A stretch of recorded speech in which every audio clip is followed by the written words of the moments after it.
How long have you been listening? I started listening when I was 16 years old. So it's been Wow, quite a while. that's cool. It's That's been cool. over a That's cool. decade. Yeah. Okay, so it's a public call, of course. So just stay off names hmm and places. And if you want to dive in, I know that you lost a message when you first were sending it to me, but if you want to let me know how I can best help, I'm all ears. Yeah. Well, I'll just start out with saying that my heart is racing. Like it's. I don't think I've felt like this for a long time. Um, Very shaky. Um, I feel like I've been looking forward to this since I started listening to you. So Ah, that's great. I'm if thrilled. I'm sure we can do some great work, and I'm happy to hear what you have to say. yeah, well, yeah, I guess we could maybe start by talking about why it's been taking so long. I mean, partly like when I was 16, um, I've I was I've always been a thinker. I've just been thinking since as long as I can. Like I my first memories were when I was a baby. Basically, I feel like I have quite an exceptional memory. Um, and but I wasn't talked too much. So I was just thinking all the time. And when I started listening to you, when I found your podcast, it was almost like everything you said was just confirming um, everything I'd been thinking. It was the first time I realized that, in a sense, I wasn't the only one, that was actually thinking, because it felt like everybody was just doing whatever and going along without reason. Um, so that journey of thinking started then, and since then, very quickly afterwards, I got into a very toxic relationship, and I've gotten into some bad habits, drug use, and like when I started listening, I ordered all of your books almost immediately. I read all of them. It all made sense to me. And right afterwards, I got into this relationship, and I basically kind of got out of the house, away from the screens, because all I've been doing was playing video games, watching TV. I felt like that was most of my life. Other than that, it was either my parents or family that sometimes took me out to do something, or sports, but I was always just looking forward to going back to the screen. Um, So I've experienced a lot since then, and philosophy has and your show was kind of like something that was always in the background that I would go back to once in a while. But there also were very long periods where I wasn't busy with philosophy at all. Um, and yeah, I only recently, um, since that time, since I was about 17, that it started when I was 17. I've also the main drug I've been using is cannabis, and I have been doing that almost ever since. And um, in basically every day, basically an everyday, all day kind of thing. And that wasn't the only thing, but that's been the major thing. And I actually there was actually at one half a year where I completely stopped with everything. Um, but I've gotten back to it. But it is about like a month ago that I actually stopped smoking weed again. It was partly to do with that this call was coming up, and I wanted to make sure that I'm fully here, and that none of those. I mean, I know enough about it to know that it's probably still in my blood, but I want it to be as sober as can be. Um, and there's just so much going on in my life suddenly. I feel like I'm in a huge transition period. where I'm starting to finally become active. Like I've always wanted to be an entrepreneur, and finally started making steps with that. I have a deep passion for music. I feel like I'm a very creative person, but I haven't been able to express it that much because of my history, I think, and the people I've been around. So, yeah, I feel like there's so much that we could talk about, and so I kind of have a hard time, like, to bring up one thing to start with. Of course, I'm happy to get questions from you, Well, no, which will it's your maybe call. help. Whatever whatever you want to talk about, I'm keen to accommodate. All right. Well, um,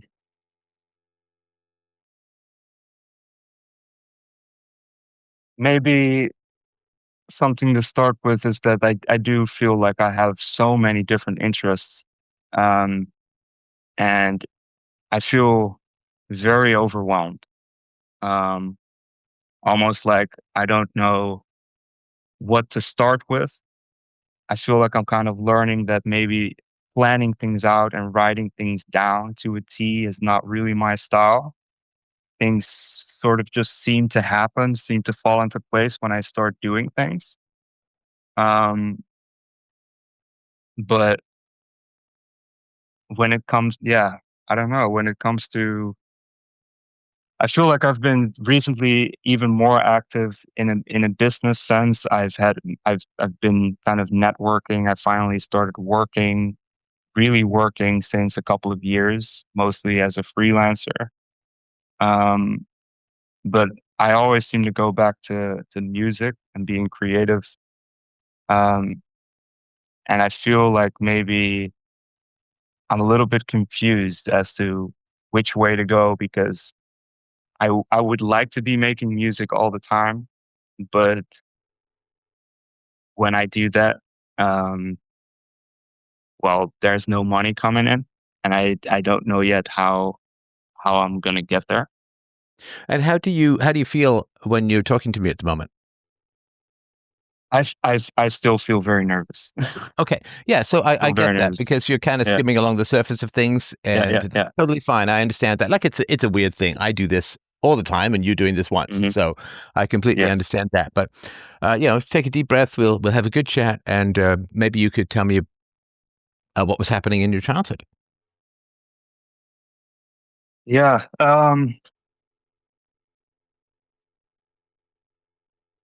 I was um, I was ignored for most of my childhood. I feel like all of my childhood. Um, I with my father, I cannot remember one conversation we've had. It was always very short interactions, comments. Um, he was in the house, but he wasn't there, if that makes sense. Like a ghost. Hmm. Um, And what was he doing? he was an architect. Um, Not just an architect, basically one of the most valuable positions in that field. Where Yeah, we don't have to get into details, but yeah. So he was very yeah, successfully. He was very successful professionally. Um, yes, but he just wasn't there emotionally. no, So no, what would I he would do at say home? um, most of the time he would turn on music. There would be music playing, and that is a good question. What would he do at home? I feel like most of the time he was away working, really like a workaholic. Um, if he was home, I would remember him drinking, Oh, uh, friends coming over, usually to drink, listen to music. Most of the time, it was that. So if I think about that time as a baby, as a child, it seems like all the time music was playing pretty loudly as well. Um, and if not, there were people coming over. lots of talking, but not with me. That's for sure. I think I spent most of the time with my mother, if there was any spending of time with my parents. Um, but it seems to be the time that I spent with my mom also. That was then usually going out somewhere, going outside, bringing me to a sports thing, bringing me to something to do with friends, but nothing that really felt like it connected with me. That made me really happy. Um, I would say that when I became an adult and I started having a bit more friends, talking to people, that's only when I realized that basically I would say I was depressed as a kid, my whole childhood, or at least like it felt very like nothing was happening, very boring, nothing to look forward to, and this is why the only thing I looked forward to was well, when I was very young, it was watching TV. The first thing I did when I woke up, and my parents let me do this as well. Just immediately after I woke up, turn the TV on, and that turned into a lot of playing video games. Um, And did they buy you a console, or how did that work? yes, uh, I think you could say that I was spoiled in that sense, like materially. They would basically give me what I wanted, but all I really wanted was like consoles or video games. Well, that's all Um, you wanted in the absence of yes, parental contacts, right? yes, exactly. Yeah, it's like that's the only thing I knew that I had some kind of wish for. Uh, that's the only thing where my mind went. It's like I didn't know what I was missing. I think you know Right. I and I on top of that I had three half brothers living with me in a pretty small house, and I think those brothers would also kind of feed into this habit of playing video games. Especially two of them themselves were playing video games a lot, complete like on the computer all the time. Um, but not not much of any human contact, conversation. Like I said, conversations. Yeah, I think I really, it was really your podcast that made me aware. I think of what a real conversation is. That's why the Mm. call-ins you've had with people were absolutely the most fascinating to me. Always. Right, right. Yeah, I mean, the idea that you can actually have real conversations about important things is kind of a shock for a lot of people. Yeah, for sure. Yeah, yeah. So, Like sorry, I've where did you said three half brothers from your mom's side, or where did they come from? one of them from my mom's side, the older two from my dad's side. Right. Okay. Okay. So they had relationships before that. And from what I learned later on, it was my mom that actually kind of organized it so that we were all living together under one roof. Okay. It seemed Okay. it seemed to be kind of her doing. She thought that that was the best for some reason. Later on, I've been told that I think the focus was a lot on me at the time. She wanted to do what was best, but I don't really know if that is connected to that. But my brothers were definitely not. At least, especially the older two from my dad's side, they didn't seem to be happy about this at all. Especially later on, they told me that the oldest brother told me he was very unhappy with this decision. Um, and it was a very strange childhood because of this. My parents were still even friends with their ex partners too. Hmm. So I would see all of these people regularly. They would come over, but nobody explained to me who was who. Right. So there was this vagueness of like, is this family? Are these friends? They treat me like I am family. My brothers would call me little brother, but it never felt like I was their brother. Hmm. So, and nobody would explain anything. I just kind of had to go with it. Right. It's yeah. So no real sense of actually having a family, if that makes sense. Yeah, yeah. No, I get it. I get it. Yeah. Okay.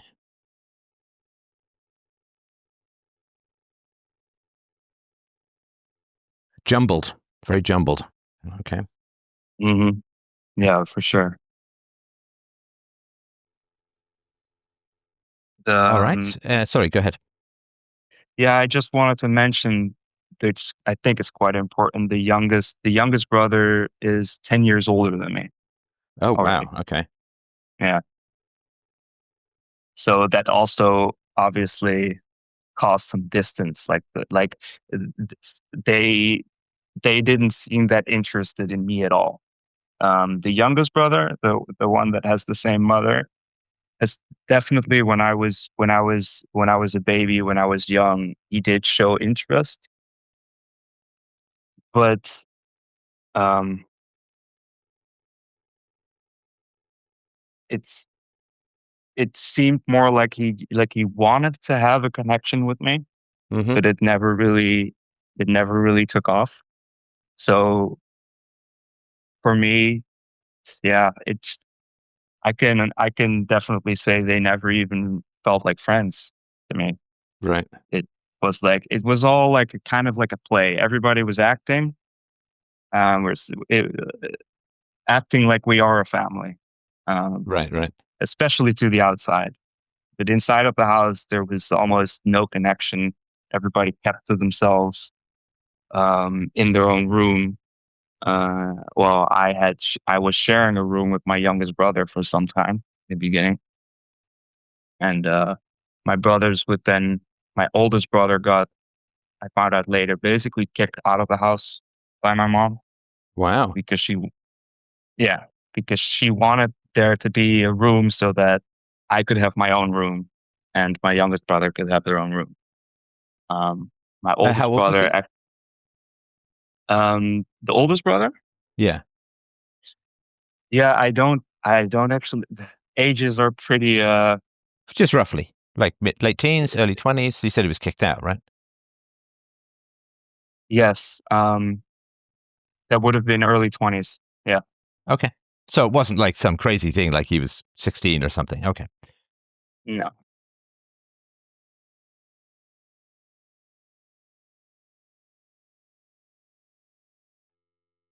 Sorry, go ahead. yeah. Well, I'm sorry. I don't. I'm not really sure where to go from here. I think. Well, I can just Well, keep okay. going So with kind sorry, of what like the. happened with your dating life? Sort of, around 14 or so, or whatever it is, 13, 15. A lot of times people get interested in girls. And how did that go for you? Um, since I can remember, I really had I that interest in girls.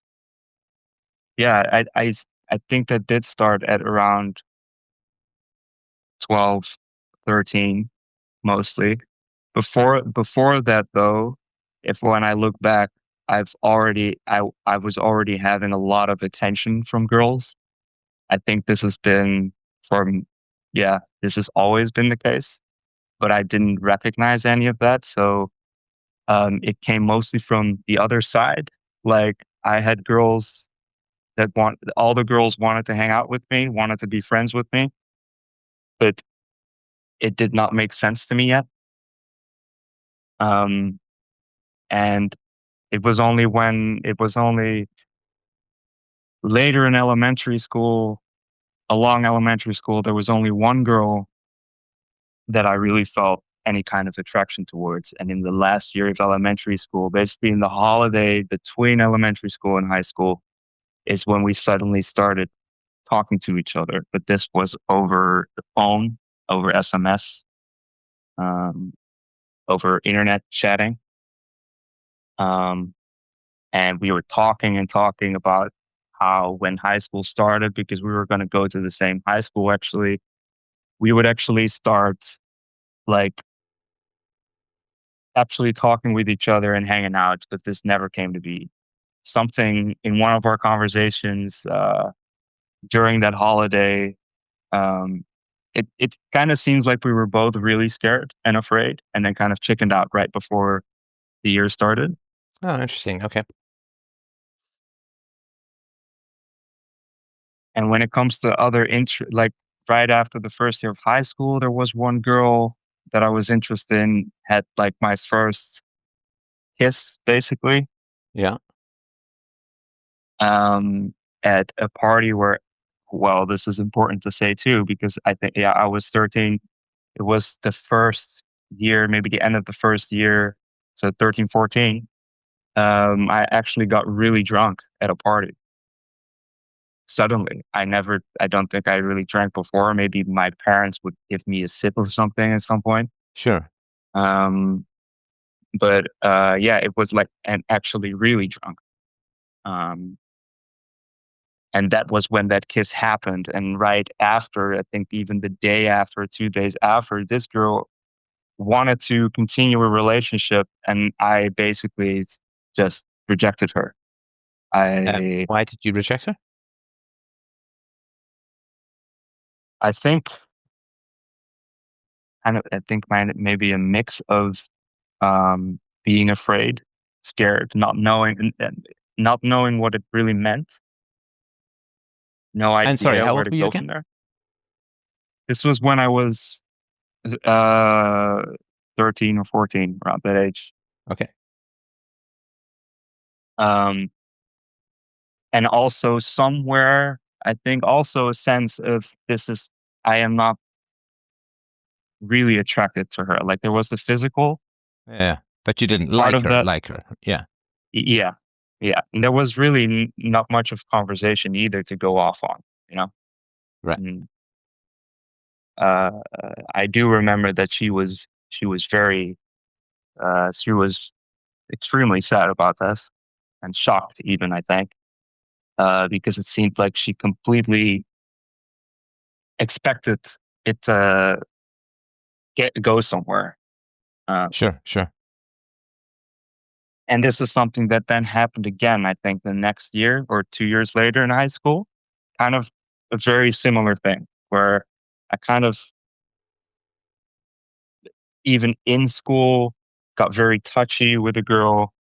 Um, then this ended up in a kiss, after which I immediately rejected her and Mm. said, "Eh, this is not going to go anywhere." It was almost even, I even kind of made it, uh, I even,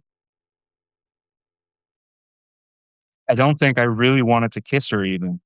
It almost felt like she was kind of pushing for that. Hmm. And then at some point I was like, all right, like I'll do it. And I maybe even said, which I maybe even said like, "Are you happy now?" Huh. Right. As like it was almost like, "Well, will you now get off get off me? Like, Yeah. Yeah. are we done?" Um, same response, complete shock and surprise. Like, how can you do this, etc. Um, and I would say maybe that did have to do with that they were quite attractive girls. Maybe some of the more attractive girls in school. Maybe they expected they maybe they've never experienced that, or I'm not really sure, of course. But uh, I think to me, even at that age, I was aware like this. This is just there's just some physical attraction, but other than that, I know it's not going to go anywhere. Right. Um, so yeah, those I think those were the first real experiences I've had with girls in that sense, where there was some attraction, but it never went further than physical. And even physically, it was not completely, but yeah, whatever. I mean, I know that if there was any kind of other connection, then it might have worked out. Right. Okay. Um, and did you get any feedback, or I'm guessing not, but obviously I want to be fair, from your parents? Did you get any, here's how to talk to girls, you're going to be interested in girls, or here's what a relationship is, or I guess anything like that? No, nothing at So all. they didn't talk to you about dating or anything like that, right? No, no, no, nothing. Okay. I mean, that's appalling, right? You're not just Yes, going to it wake is. up with this magical ability to be able to talk to girls, right? Or know what a relationship is, or how to handle it or do it or anything like that. No, of course not. And I had no clue. It was I got all of this attention from girls. It seemed like from all directions, and it made no sense to me. And for the longest time, I didn't recognize it. I Mm. remember very well that I remember you saying maybe to somebody, kind of even with a surprising tone, like, well, don't you know about the signs that women or girls can give you, that to show that they're interested? Yeah. And I remember thinking, like, wait, there's signs, and then you named a couple of things. The main thing is, I remember you saying, was um, the whipping the hair, or the rearranging of the hair, right? Sure. And after you said that, like, I realized, like, wait, is that a sign? Because almost every single girl I see does this. Right. Well, that And I just means suddenly, that they like you, right? yeah, but this was really not something that really popped in my head at all. It was only from that moment I started realizing, and I was kind of shocked. And to this day, I'm kind of in disbelief by how much I see this, because it really is just all over the place. It's like everywhere I go, it seems to be that way. And I still feel myself saying, like, no, that's not, no, right? That doesn't mean, like, is it really the case? So I was not aware of this for a very long time. Even though looking back now, it's like when I was very young, um, what would it be like? Maybe even 6 or 7 years old. I remember having birthday parties, uh, where everybody of my class would be invited, but I would actually have two birthday parties, one for the boys and one for the girls, because everybody wanted to be there. Huh. Now, And did you have I'm yeah, not saying it's not due to your personal qualities, but I don't imagine that you had huge social skills because of the video gaming and all of that. Was there yeah. something about, like, well, your place was really nice, or something like that, that kids wanted to be there? I think it was the freedoms that I got, that my Oh, parents. you were the guy with the parents who you could do whatever, right? Yes, exactly. Yeah. Okay. Mhm. Which would be mostly playing video games, like, That's especially what people later came on. for, right? Yes, and it's Okay. also why some friends stopped coming over, because their parents realized that when they came over to me, it was just all video games. Right. Yeah, Okay.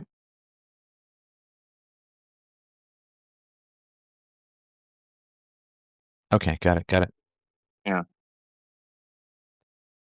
Okay. So what happened in your later teens? Well, I was still playing video games mainly up until I was until I was 16. Um, but I did get a bit more social. I was not too much into playing, like, single player games. All I did was playing multiplayer games. Um, and I started getting mainly into games where it was kind of a free roaming environment, where it was basically like a second life, right? And I could meet a lot of people, and I did start socializing. Well, socializing, but it was at least communicating with people online. I made some friends there that I was playing games with all the time, so that was a bit of a difference. Um, but yeah, things really started changing when I discovered your podcast through, actually, one of my favorite artists that shared a video of you on Facebook at that time. Oh, very It cool. was Very cool. Yeah, I actually recently, for the first time after a concert, talked to him. Oh, Um, wow. That's very nice. yes, yeah, yeah. It's quite amazing, and I do hope that I'm going to talk to him. I didn't mention that, but I still would like to mention this to him at some point. That how much that had changed my life. Um, this was one of the truth about videos at the time. Right, right. Okay. Yeah. Um, I remember at first having all these feelings of kind of frustration, annoyance, because of your straightforwardness and just directness, just being truthful completely all the time. But after I think just watching, or I think I went away for it for a couple of days, then I got back and I was hooked. And I ordered all of your books. I read everything. Um, I I really felt like, all right, I finally found my place in this world in some sense. Right, right. But I was still playing video games, but I was in high school, and I think it was my second or third year. The year had just started, and there was this kind of introductory class where everybody was telling everybody a little bit about themselves. And of course, the main thing that I said was, "Well, I'm into philosophy." Right. And I remembered mainly you using the term objectivist, Ayn Rand, and I said like, "Well, I look at the world in an objective way. I think there is a real objective world out there, um, and that is kind of my perspective." It was also kind of the first time I really talked about this, which is interesting because I had never been that outspoken. Or I do think there were moments in high school before that where I suddenly, because it was kind of forced because of a presentation, and then I would be reminded of like, wow, I can speak very well. I'm a pretty good speaker, but there would still be a lot of stress and nerves. But it was actually right after that class, maybe even the walk after that class to another classroom, where this girl actually came up to me and uh, immediately showed interest. But Ah, very and cool. yes, and I had never experienced that before. That a girl would actually walk up to me and start talking to me. Right.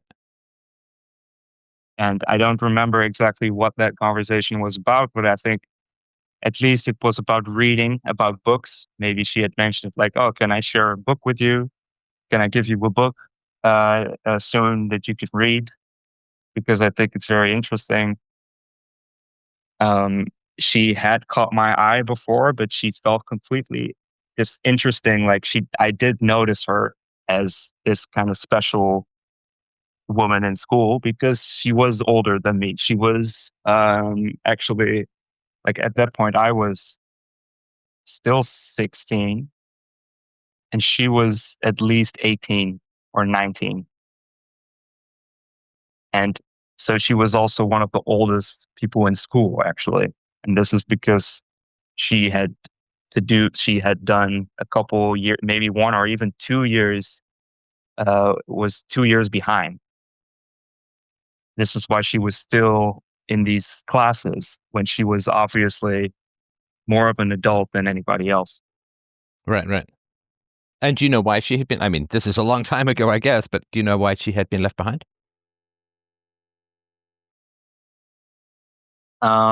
That had to do with basically having no focus or attention for studying, I think, as far Right. as because I did think that she was very intelligent, but later on it became clear to me, and she had told me this as well. She had a horrible situation at home. I Right. think that really made it impossible for her to even focus on anything like that. So I could see that she was very skilled, that she had skills, that she had the intelligence, but she was so distracted by everything around her, it seems, that she didn't even know about her own intelligence. That Right, was right, not something she was even allowed to explore, it seems like, right. except with apparently like reading books. She did do that, at least. Um, I suppose that's maybe Well, and I why. suppose she got a sense that philosophy might be of help to her, which is why she was interested to talk with you. Yes, yeah. Well, that's an interesting point. I don't think that that has been, especially at that point, that didn't come up for me. Um, I can say that pretty quickly it became clear to me that um, if she was anything, if she could identify with any sort of label or term, it would be a communist Oh gosh. because of her family's history and culture. Um, that's I think where most of her ideas about, well, quote unquote philosophy came from, or Right. Okay. thought. Um, and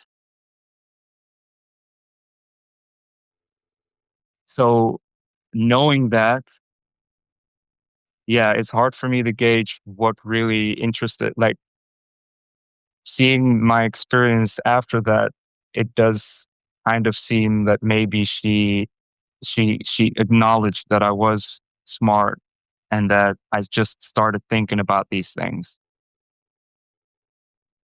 and that perhaps she could have some kind of influence over me, Hmm. Okay.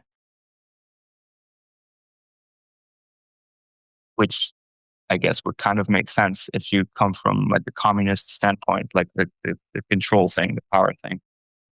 Oh, so But you think there was something sort of malign, like, oh, you're a smart guy, we should convert you to the cause of communism.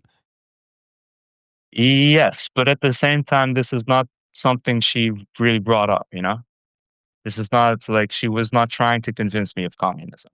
Okay, This got it. is more something that along the way I gradually realized, wow, this is in the background. And this was maybe a year or two after that maybe I was asking about it, Yeah, yeah. like, where does this thing come from? And then she would basically, with conviction, say, "Yeah, communism is the way."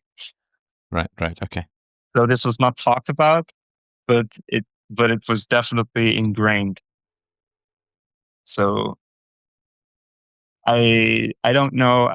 I don't know if it's fair to say that there was this malice from the beginning where she had a Well, plan or it may. I something. didn't But say malice. It could be enthusiasm for her beliefs, but right. it's interesting. So yeah, go ahead.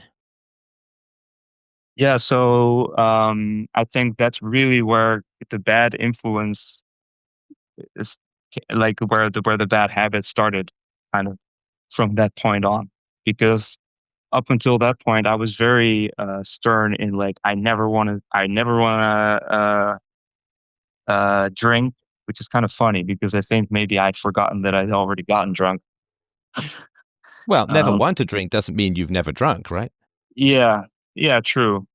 I At least I had this kind of, maybe I'm also maybe that was something I even said before, that anyway, from a pretty young age, I this is something I told people too. Like, alcohol is bad, any kind of drugs is bad. I never want to do any of that.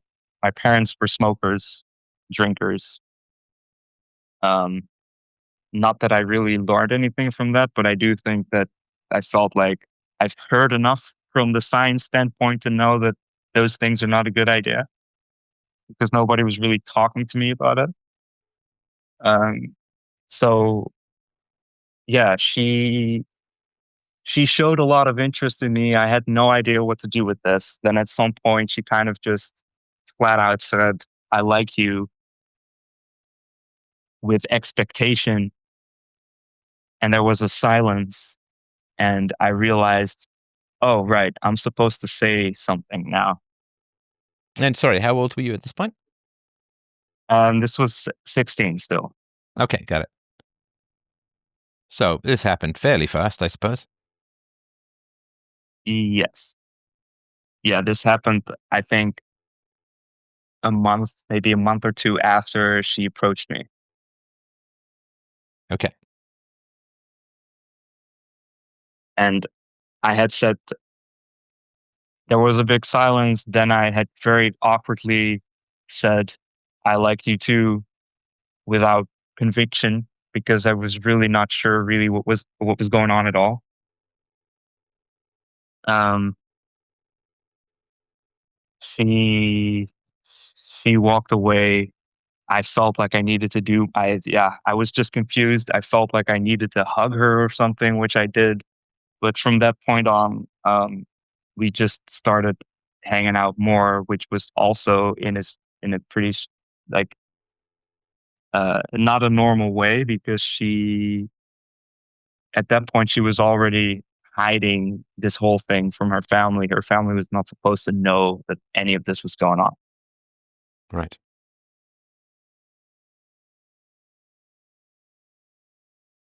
And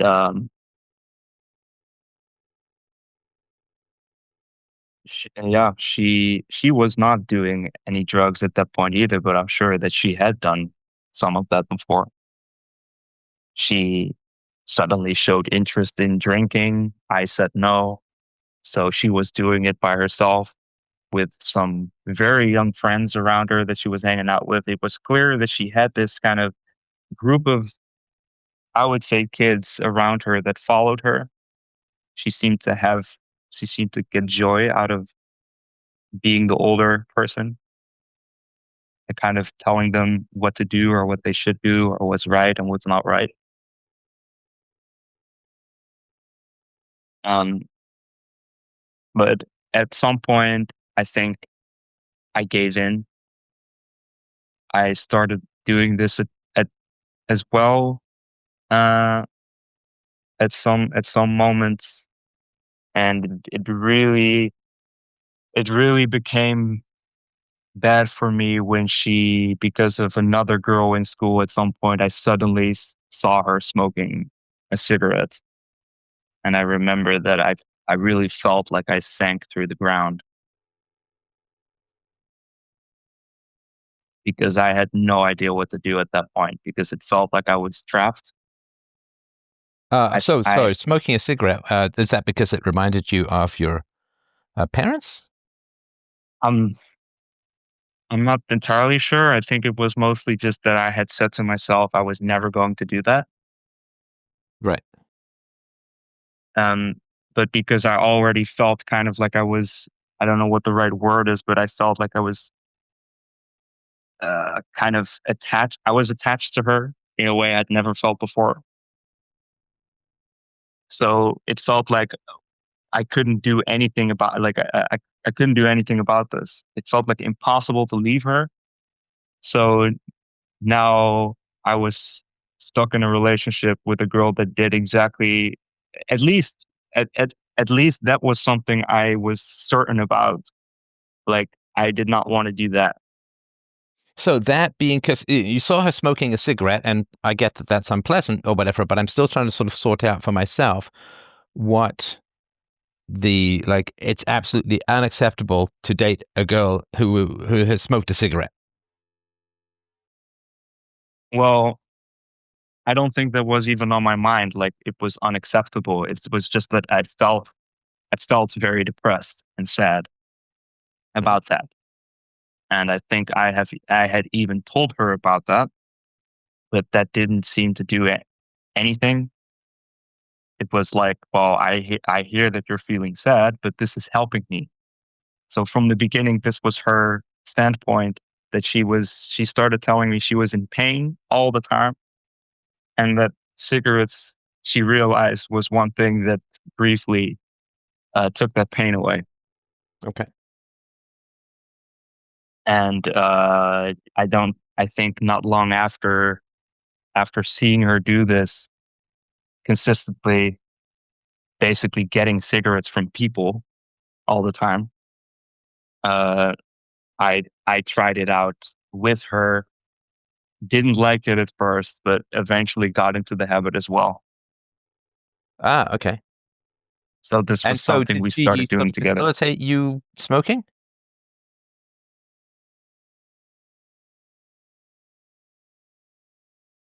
And yes, I think so. This is not something that I've often thought about, but it would, yeah, obviously she was able to buy them at that point, and I think I wasn't yet. Right, right, But well, my mom was smoking, right, and so there were always cigarettes in the house. So from that point on, I could always find a cigarette if I wanted to.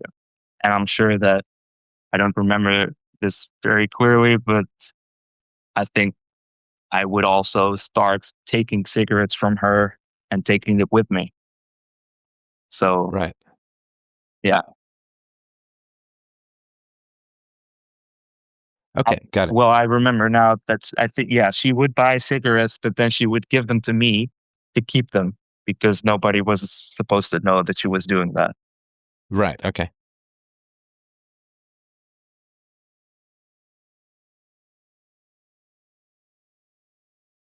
Okay.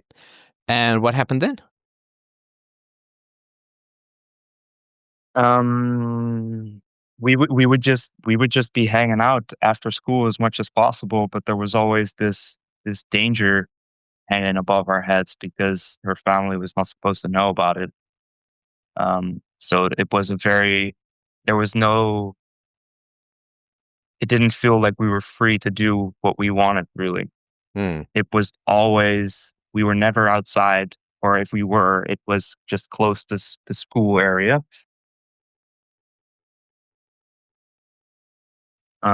And otherwise it would be at my house, kind of hiding from right, everybody. right, right.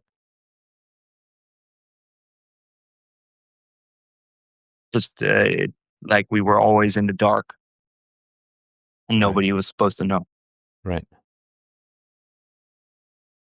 And then, quite soon after that, I got into contact again with a childhood friend that I had been in school in since the first year of school, like the very first year of school, like elementary school, after the kind of kindergarten stage. So I'd known him my whole life, but we didn't have contact since high school started. Um, since then, he had gotten into some drug habits, mainly weed. It's someday we met up again, and I was smoking cigarettes, and I think he had told me about the weed thing. I showed interest, and I asked him if he wanted to show me that one time. And after he did, that was kind of like, wow, this is totally different than cigarettes. This is more my thing.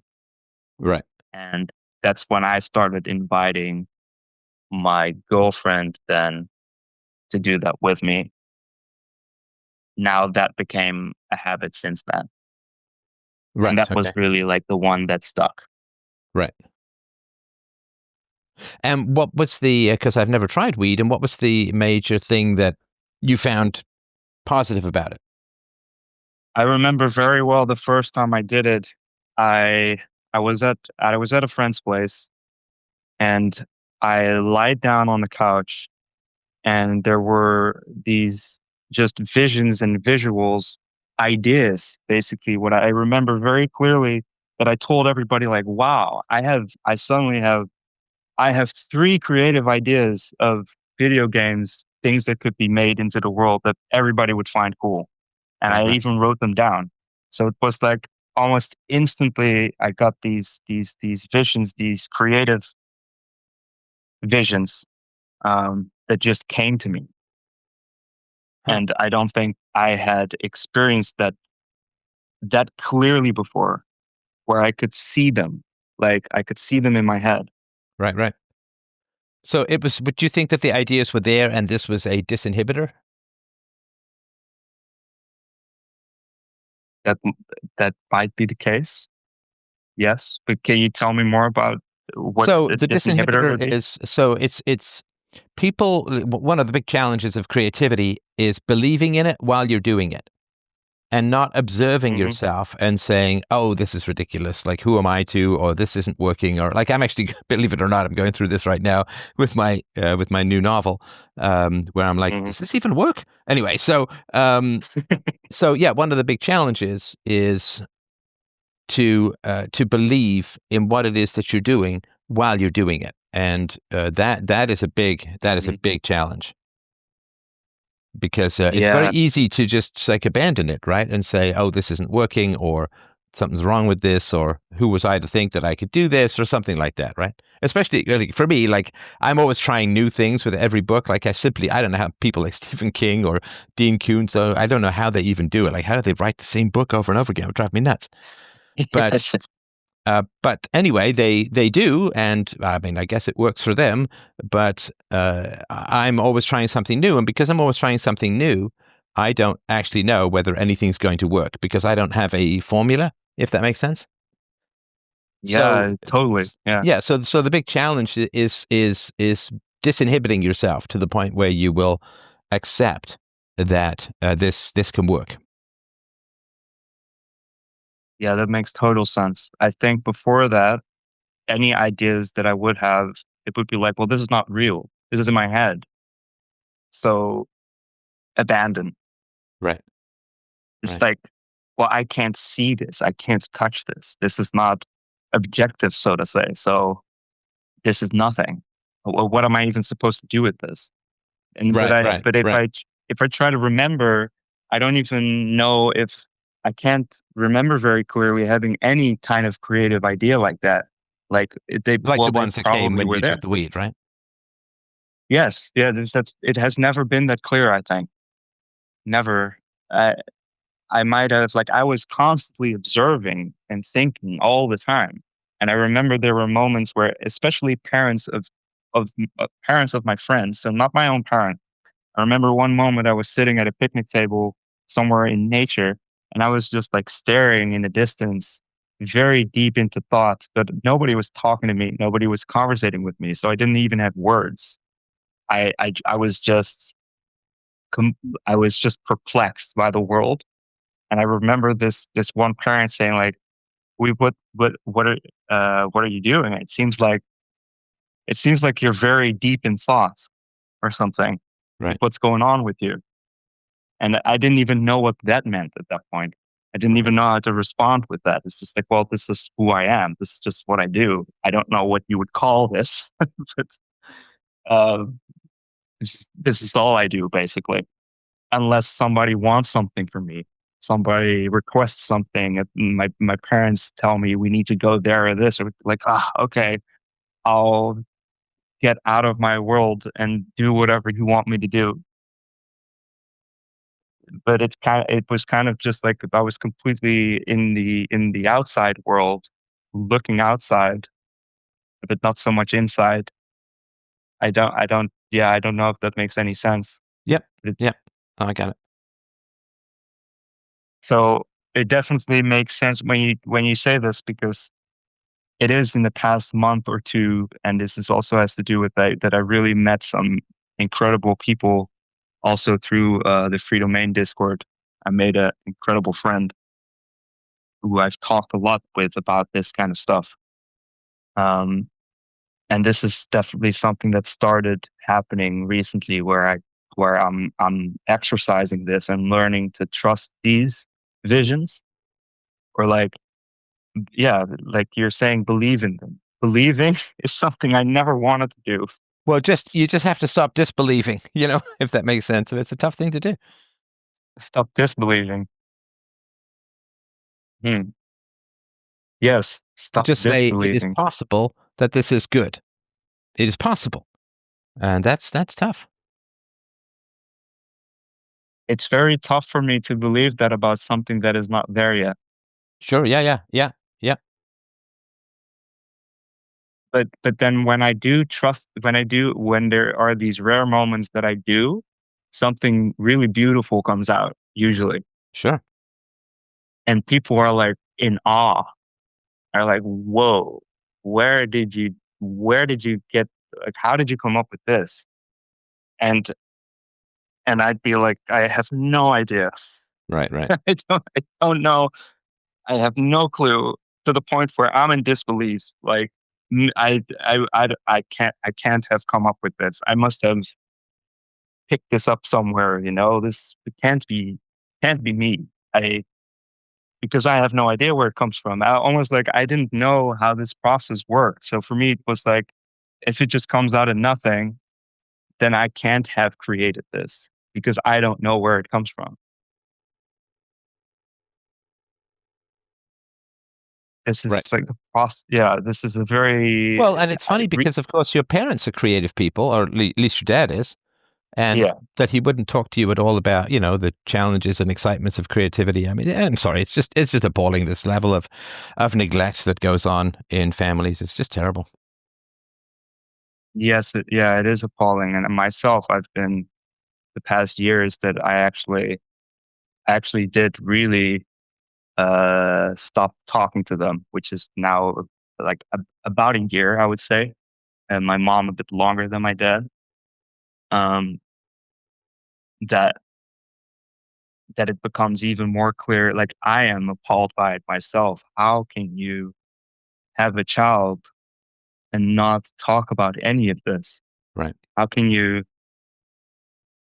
What is more important than that? And that immediately reminds me of one of the last conversations I've had with my dad, where he was very honest to me, and it felt like it really was going somewhere. It felt like there was this real time relationship going on for a while.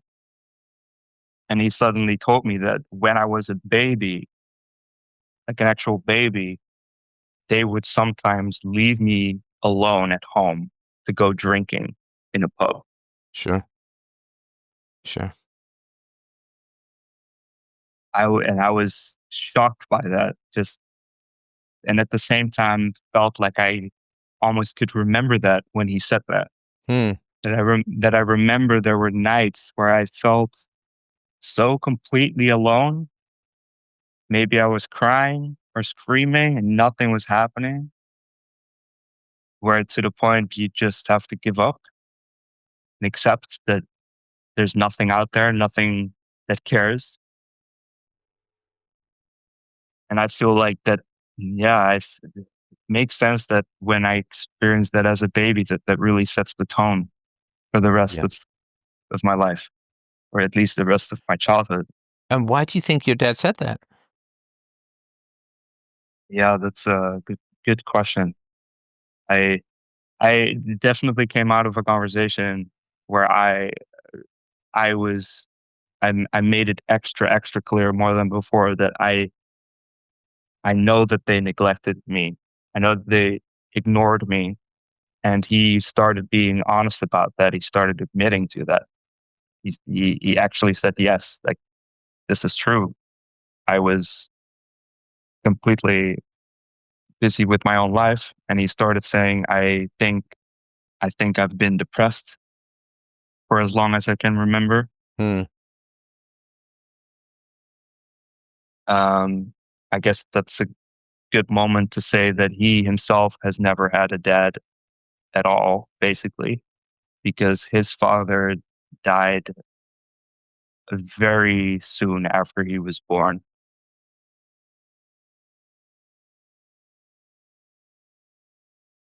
Right. So Okay. he's been raised by a single mother. No. No, that's not a single mother. I mean, unless I misunderstand it, Right. that would be a widow. True. Yes. Yeah. I mean, it's a very different creature, right? Because one is Yeah. Yeah. is as accident, the other is usually choice. Yes. Agreed. Yeah. I had some doubt when I said that. It's like, Yeah, no, it's fine. I well, just wanted to point it out. Okay. mm. Yeah. So it seemed like in that conversation, and maybe some conversations leading up to that, uh, I I had made it very clear to him, and this, of course, was very new, like that I sat in front of him face to face and we actually had a conversation. That this was always something that I instigated. Since I found your podcast, I have been trying to to have conversations like that. And it was that period where it seemed like it was finally happening, that my father was reciprocating this. But looking back now, it was still clear that I was the one starting these conversations Right. all the time. Yeah, it's funny because a lot of times when you have these kinds of breakthroughs, people are like, "Oh my gosh, we're finally getting someplace real," but it's actually the death knell. It's like the end. Wow. Yeah. I've certainly had that where I've had issues with people, of course, in my life, and we finally get through to the core of the issues, and you think, "Wow, this is going to be great. Like now we can sort these things out," but that's it. Hmm. There's nothing after that. Yeah, there's this feeling of euphoria, right? This like it's like as if you're stepping into heaven, and it's like, wow, this it's oh my god, it's happening, and then that at some point completely collapsed uh, back into what it was, even worse than what it was, or worse, I would say better for me, Oh yeah. because it gave me the clarity. Um, Finally, like, okay, this is the last straw.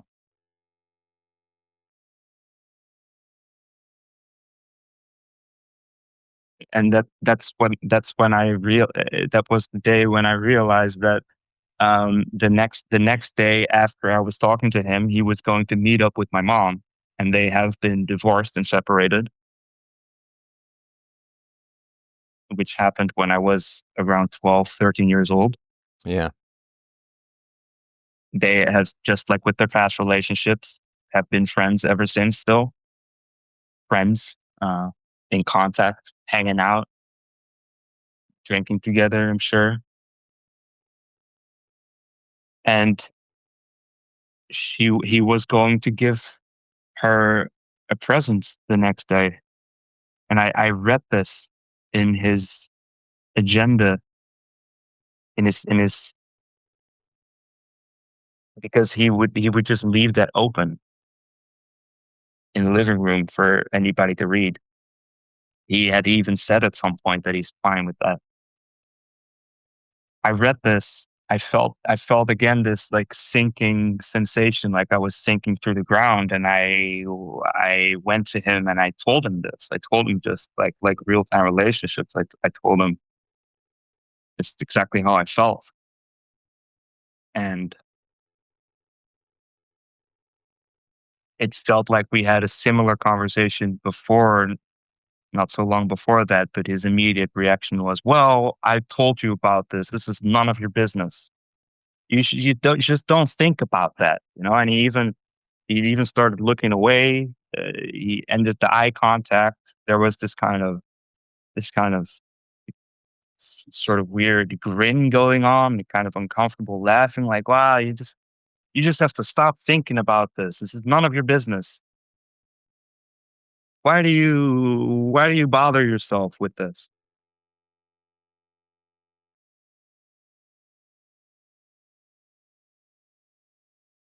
And it felt like I was being stabbed in the back. Like I I was appalled. I was shocked. But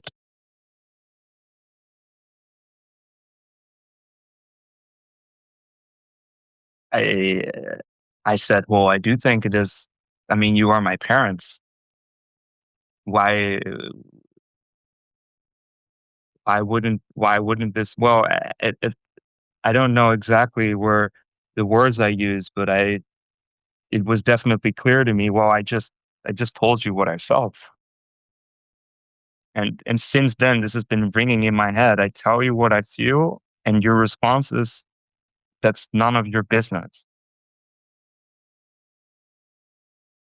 Well, hang on. So let me make sure I understand that sequence, right? So tell me how your feelings, like what happened in your father's mind that we go from your feelings to it's none of your business. Well, I I mean, think if you had to guess. I think he was referring to an earlier conversation we've had where I had told him that I've, like, he had told me that in the past years when because we haven't had much contact, me and both my parents, that they were still hanging out with each other and they were still going to family together, like having long car rides and stuff like that. And I would say like, well, that seems very strange. Well, that seems very strange to me. How is that for you? And he would be saying like, well, yeah, we don't talk much, but it's like fine. It's like okay. And I think I have, and I would ask him, well, do you ever talk about me? And he said no. So they're hanging out all the time, never talking about their son. And felt like this. I I don't even know how to put it into words really, but I just I didn't understand it, but or I felt incredibly sad, at least.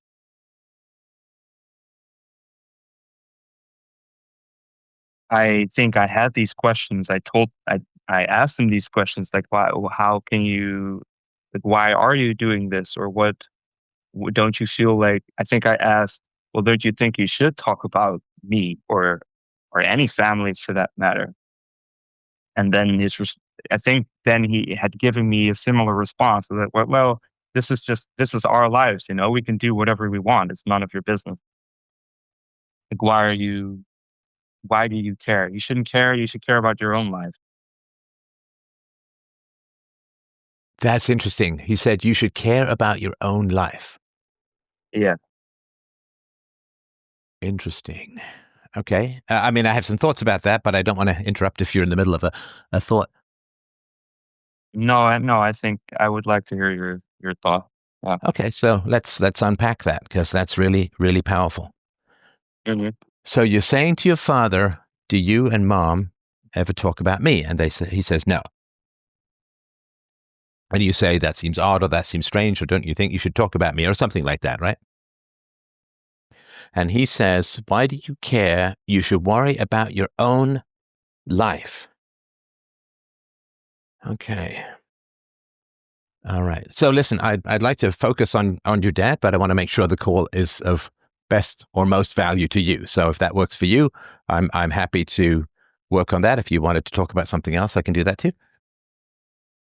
No, I think that's a good focus. Yeah, Okay. for So sure.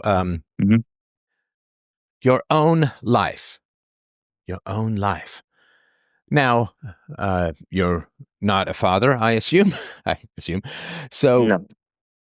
one of the things that you wouldn't necessarily get, and it certainly wasn't modeled from your own father, is for your father to say to you, you should worry about your own life, means that he has not processed at all what it is to be a father. In other words, his own life does not include being a father. His own life does not include you as his son. His own life is completely separate from his responsibility as a father. His own life doesn't include anyone else. Do you see what I mean? Yeah, 100%. That's straight up narcissistic.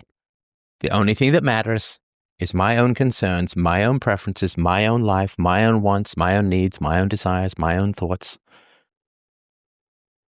And it does not include anyone else.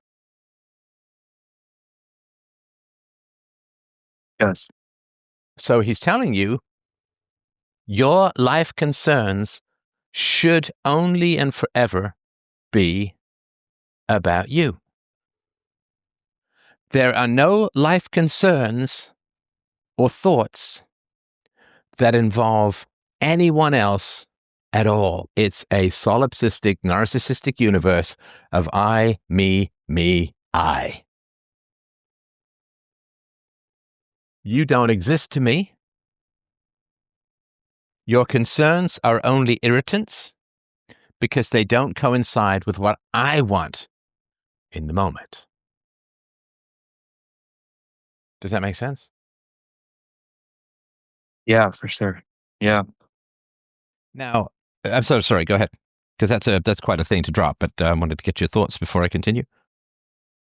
No, I like when you were leading up to that already, I felt this sadness coming up, and I definitely feel the sadness deeply now. Um, I I have been talking about this with friends, uh, with my girlfriend at the moment, and many like and they it has become clear to me too. Like I've said this to people, and they've said this to me that they seem completely narcissistic. Um, So it, but I it can think be tough. Sorry to interrupt. It can be tough to figure out the mind of a narcissist. And again, I'm just using this term in an amateur fashion, right? I'm not a psychologist, but it can be tough to process the mindset of a narcissist. But I can help you do it because I think it's really important for you to figure out and to not take it personally. All right. yeah, So wow, that's very have powerful. you Yeah, I think you're right. have you ever played Skyrim? Yes. Okay. I mean, whether it's Skyrim or some other game you're more familiar with, a lot of times especially if it's a single player game, the developers will give you a companion, right? Yeah. So you can go and do your adventures and there's someone who's along there to help, right? Yeah. Hmm. And it's an NPC, right? Yes. Now, would you ever, if it wasn't part of a quest, what is the presence of that NPC in your mind over the course of your day?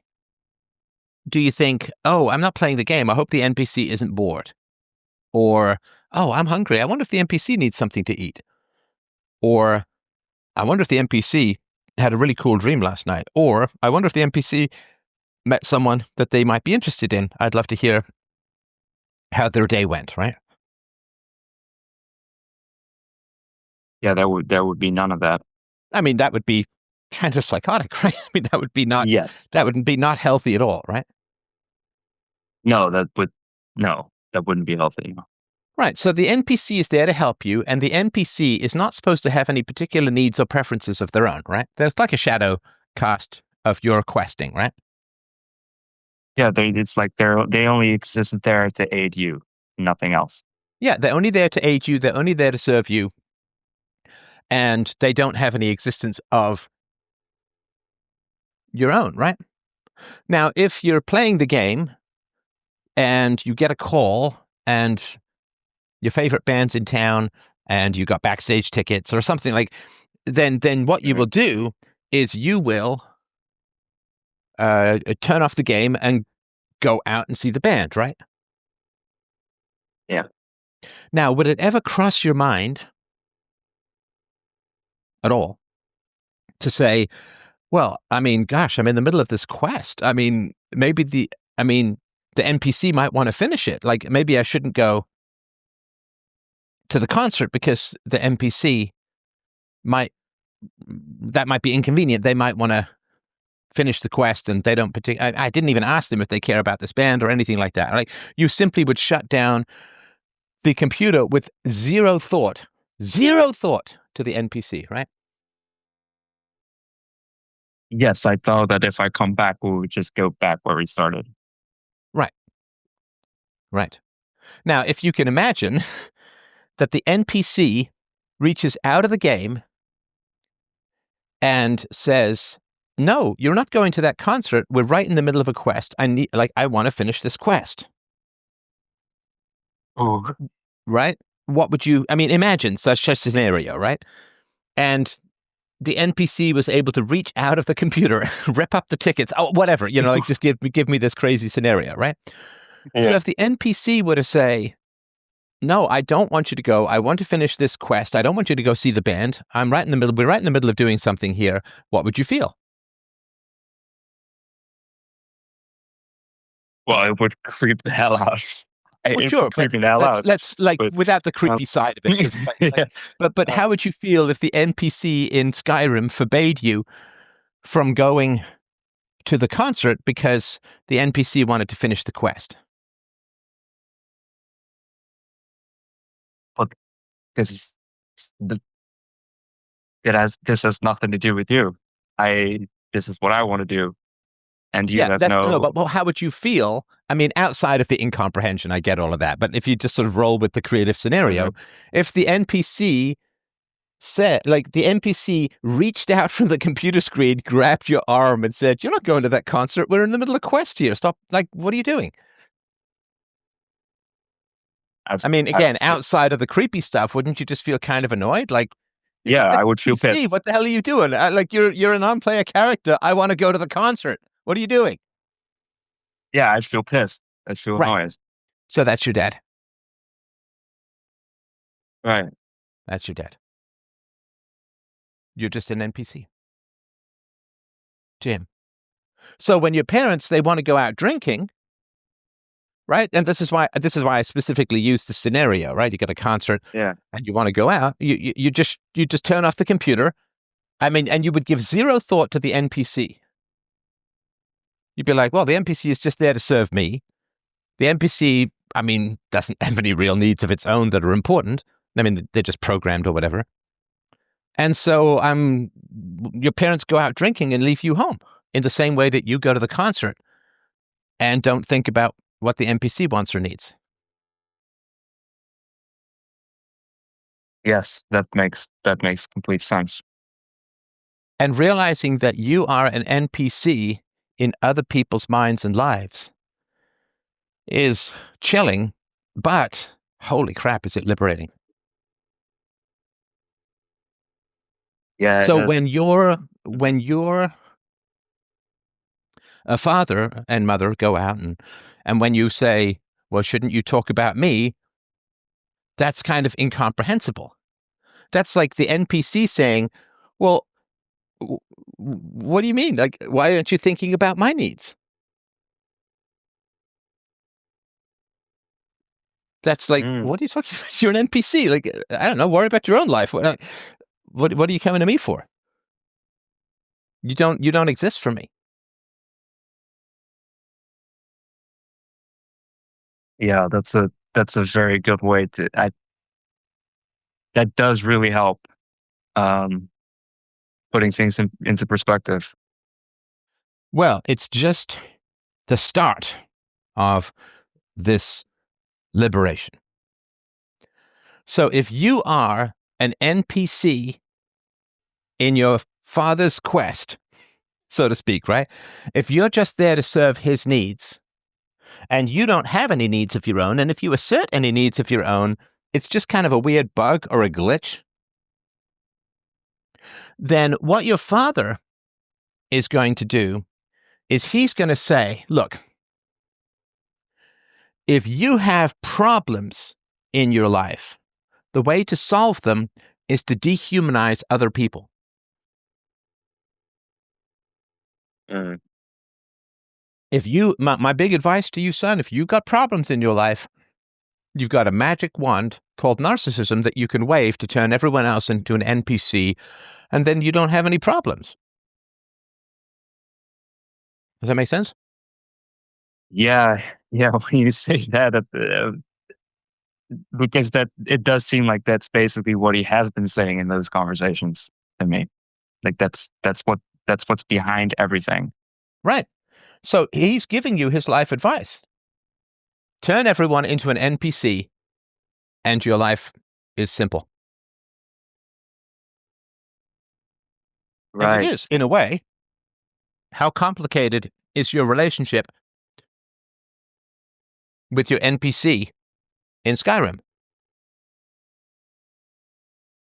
That's not complicated at all. Pretty fucking simple, right? Yeah. You almost also know exactly what to expect. Yeah, I mean, it's the least complicated relationship. Hey, we're going to this town. Okay, I'll go to this town. We're going to go into this dungeon. Okay, we're going to go. It's totally simple. There's no negotiation. There's no self and other. There's no meeting in the middle. There's no clash of egos. There's no overlap of wants. It's simple. Turn other people into nothing, and your life is simple. Mm-hmm. Because you want to go out, you got a kid at home, just leave the kid at home. You want to go to the concert and you're in the middle of a quest with the NPC, just turn off the computer. They don't have any needs. It's simple.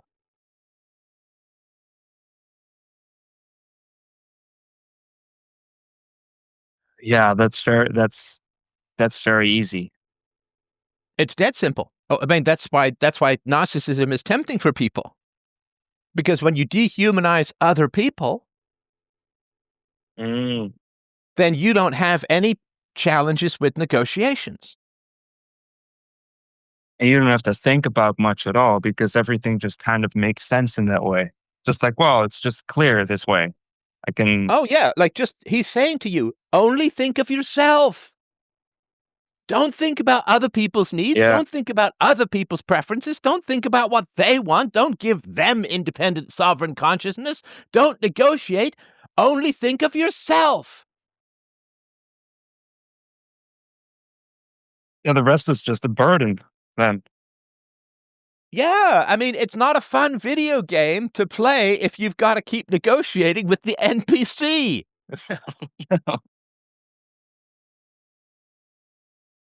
I mean, imagine, let's go fight the dragon on the mountain. No, I really want to talk about my childhood. This game sucks. Who made this?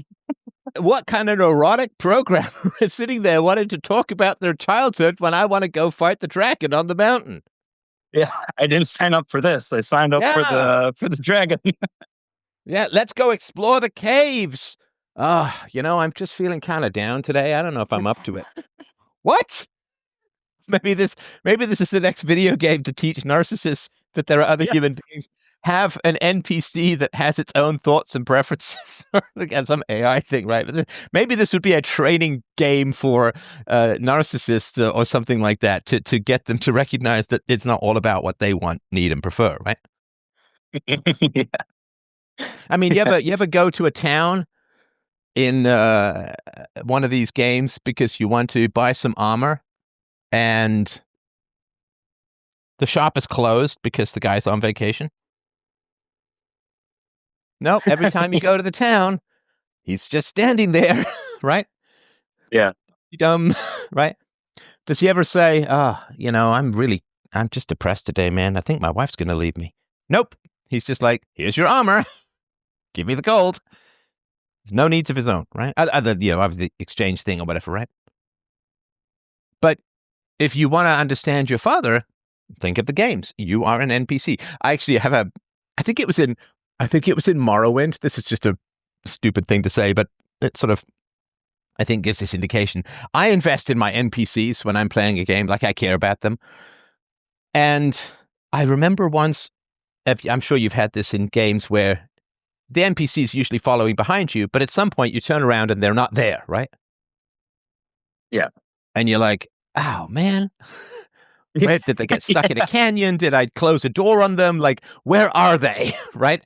Yeah. I'd be figuring out how it happened, and I want to fix it too. Like, right. How can I so you either have to go back to some prior save where they were still around, or you've got to backtrack and figure out where they are. And doesn't it feel kind of good when you release them? Hey, there you are. You got stuck in a tree or something like that. Yeah. And I remember in Morrowind, I had a barbarian NPC and I left the dungeon, went to the town. He wasn't there. I actually had to go all the way back. I'd closed the door in the dungeon somewhere and he was stuck there. And I felt bad because I'm like, I feel like he's stuck in a dungeon and it's my fault. Yeah. Yeah, that's a really good example because I think I've experienced that multiple times and then also kind of felt like, well, this is kind of weird that I care about this, but I do. Right. Well, the game is better when you care. Like if you just treat the NPC as, what the NPC actually is, which is just a bunch of disposable digits with no personality of its own, then it's less interesting. You know, if it's sort of the Matrix thing, if you're fighting the dragon and you just say, well, this is just a bunch of bytes, this is just a bunch of ones and zeros, and I'm just manipulating pixels or pushing code around, right?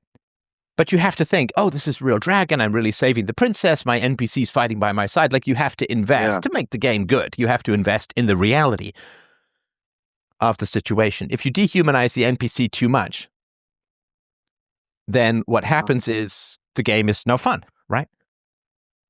Because this is just a bunch of pixels, it's just a bunch of bytes, all I'm doing is pushing data around, which is all you're doing in video games, is pushing data around, then you lose the fun of it. Sorry, you were going to say? Yeah, no, it just reminds me of like having watched videos of people play games like that, and then something happens where the NPC, for instance, gets stuck on something, and he's just like jittery, like, and it can't go further. And some people, they will actually just look at that and laugh at it and find it amusing, and be like, "Oh, this is funny." Whereas when I think about that, or when I experience that, it would be kind of creepy to me, and it would try to figure out, like, okay, how can I get you unstuck of this? Because this is clearly very uncomfortable. Right. Half glitching through a doorway would be pretty painful. And I remember for some bizarre reason, one of the funniest things that my daughter and I ever went through was there's a sort of game that's famously glitchy called Skate 3, I think it's called. Oh, that's actually one of my favorite games. Like, I've played it a lot. Yeah. I think it was kind of pushed a little out ahead of the physics integrity, and it's sort of famous for people getting stuck and glitched and flying across the map and getting, you know, merged with benches and stuff like that. And for some reason, my daughter and I came across one of these videos and thought it was just about the funniest thing we'd ever seen. And we even tried playing the game, but I mean, it wasn't as nearly as much fun as the glitches were. But so anyway, so all joking aside, that's your dad. So when he says, only worry about yourself, he's saying, turn everyone into an NPC that's there to serve your needs, and your life is good. It's simple. Now, it's simple. I don't think it's good. I think it's a terrifyingly, crushingly isolated existence. Yeah, it definitely is, and it's clear. You can see that. And he even has an awareness of that, but he accepts it.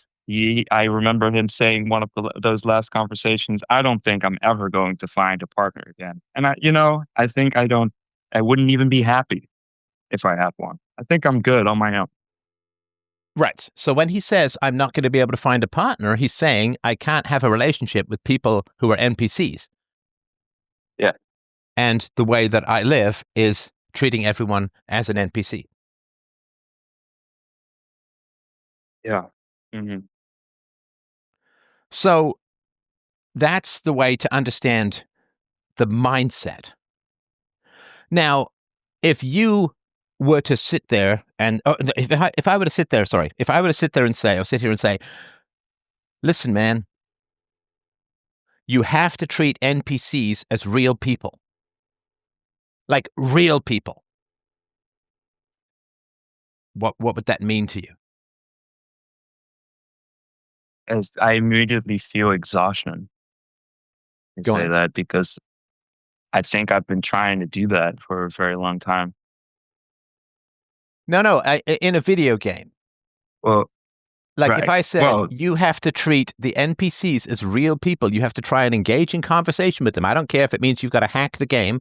You've got to explore their needs, their childhoods. You've got to explore their wants and desires and fears and really get to know them as people. Like, if I were to say to you, that's what you need to do in Skyrim or Baldur's Gate or wherever, what would you say? No, I would be kind of annoyed, and I'd say, well, no, I'm deciding where to go. Right. I don't want to be bothered by this, the wishes of an NPC or try to figure it out. That's not why I'm playing this. Right. So that's your father's irritation. Right. Because you're an NPC saying, I'm not an NPC. And he says, well, you are. And the only thing that I'm going to tell you to indicate that you're not an NPC is to give you the advice to treat everyone like an NPC.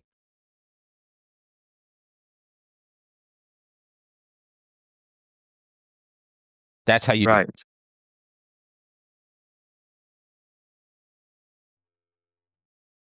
And that you're saying that's the only thing that indicates that I'm not an NPC.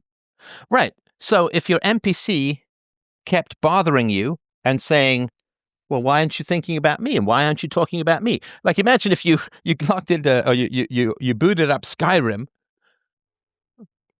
and the NPC said to you, did you talk about me outside of the game yesterday? What would you say?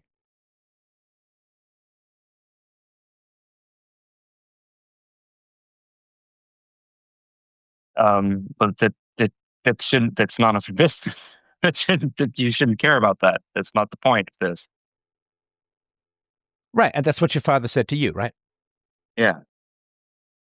You'd say, what? No, you're an NPC. Why would I talk about you outside of the game? You're here to serve me when I'm going on my quests. So what do you mean? Why would I talk about you outside the game? Right. Which is like you saying to your parents, what, did you talk about me? No. Why would we talk about you? Yeah, that explains kind of also the way he expressed it. That he's actually like exactly that kind of response as well. Like, but this is ridiculous. Why would you? Why? You're an NPC. Yeah. Why would I talk about you outside the game? Yeah, You're he here was to serve laughing my about it. I quest. was like, what? Yeah. There's no side quest called talking about the NPC. So that's their perspective. Now, of course, you can say to your father, I'm not an NPC, but it doesn't really matter. Because in his mind, in the mind of a selfish person, everyone else is an NPC. Now, if your NPC proves to be difficult, right? Let's say you've got to finish this quest to complete the game or get some big giant upgrade of your sword or something like that. And there are 5 NPCs around, and one NPC says, there's no way I'm going to go do that quest. And all the other NPCs are like, yeah, I could do that quest. Which one are you going to choose? The one that says, yeah, right, I can do that. Now, even if you've been playing for 100 hours and the NPC has been sort of floating around and casting spells and fighting or whatever, is it really that wrenching to say, well, in order to finish the game or get this giant upgrade, I need to switch NPCs? Would that be a huge, wrenching, horrible thing? No. No, you'd be like, I just swap out the NPCs because the next part of the quest is something they don't want to do. You wouldn't negotiate with them. You wouldn't like be wrenching. Oh my gosh, you wouldn't be up late. You'd be, oh my God, this is so terrible. I've been with this person for 100 hours. And, it'd be just like, okay, well, I can't remember. There was some game. Gosh, what was it? Was it Baldur's Gate? There was some game where you go through a portal and you can just choose all of these different NPCs and you're supposed to swap them in and out. I can't remember the game. I don't think I played it that much, so it probably wasn't Baldur's Gate, but you go in and like, oh, here's so-and-so and here's so-and-so. You walk through this ghostly area and you can pick out all these NPCs. So I remember, oh boy, this is way back in the day. There was a game called Dungeon Master or something like that for the old Atari 520 ST. And you start in the game and there's all these portraits and you choose your NPCs. I think you can swap them out.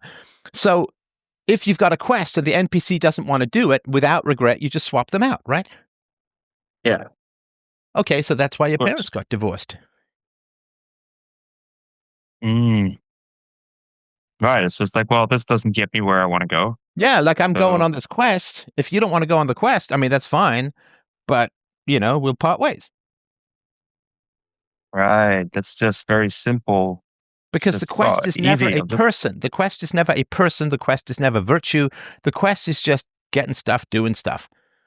Make a new building, get some more money, get an award, buy a new house. It's all just material quests, the way they are generally in video games. Yeah, you just swap them. No problem. Yeah, swap them out, man. oh shoot, I need a wizard for the next part of the quest. Okay, bye barbarian. Maybe I'll come back later, but I'm going with the wizard because it's just about the quest. And you don't sit there and say, oh my gosh, if I dump my barbarian, he's going to get really depressed.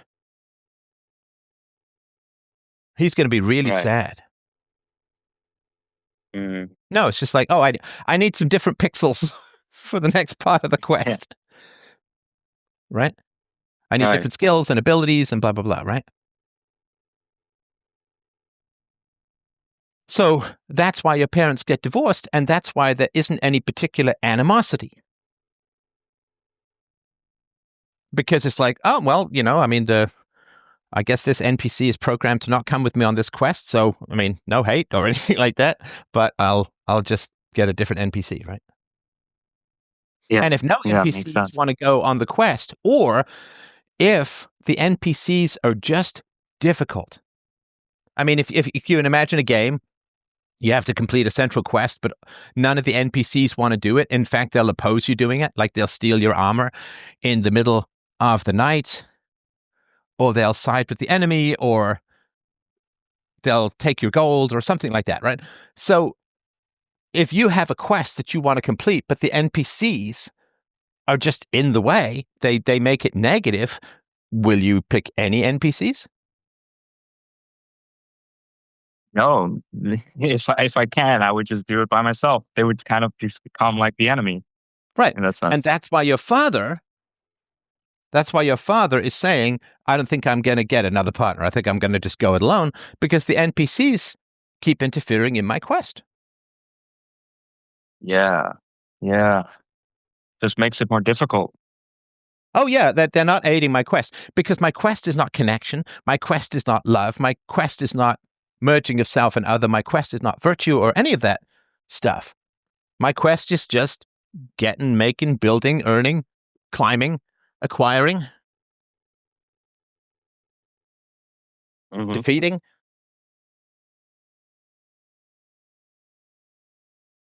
Yeah. Yeah, that also would explain why he does seem to just keep going too.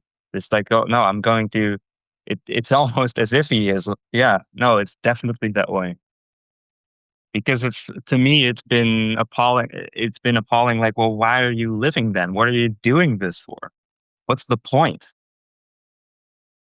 Well, but of course, you can say with the video games, what's the point? Right? I think I remember Dr. Phil sort of many years ago, he had a guy on, he's like, oh, I got this great new sword in EverQuest. And he's like, but do you have anything real? They're just pixels. And I mean, it's a fair question. Now, of course, I get all of that. I mean, my daughter and I are playing chess, and maybe it's just my ancient warrior genes, but I get kind of wound up about chess, man. It's like, I gotta win. Oh my God, I left my flank exposed. Oh, I'm gonna lose the war. Like my whole warrior instincts get. Oh, it's a battle. Yeah. Oh, it is a battle, and it is there to train you in war and strategy and all of that. So I get, but I mean, obviously, I have to remind myself it's a game. There's no stakes, right? Yeah. So with life, yeah, I mean, sometimes we'll play these games, but of course, the big question is, if you say to your father, "What's the point?" The other equal question is, "What's the point of the video games you play?" Do you still play it all? Yeah, I think I've taken a long break from it, but now I'm kind of just dabbling back into games I really liked and actually enjoying it, like to a new level. But there's no point to the games, right? No. Other than you enjoy them, and I don't have a negative relationship to video games as a whole. I mean, I think, obviously they can go too far, you can be addicted and so on, but they're a lot of fun. They're easy socializing, and they do teach you thinking, planning, strategy, all that kind of stuff. So I don't have any particular hate on for video games, but there's no particular point. Video games have value in that it helps you enjoy life, but hopefully it also serves you to develop skills that help you in your life, right? Yeah, for sure. Yeah. It's like Beat Saber would help you with swordplay, I think, or something like that. So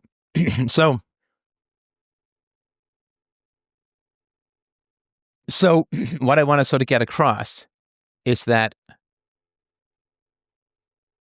for your father, it's a video game and everyone else is an avatar.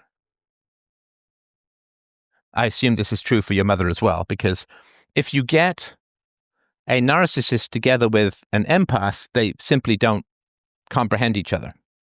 They can't have I mean, narcissists can't really have a relationship with anyone, but it's just they don't understand. And narcissism is a way of spreading depression,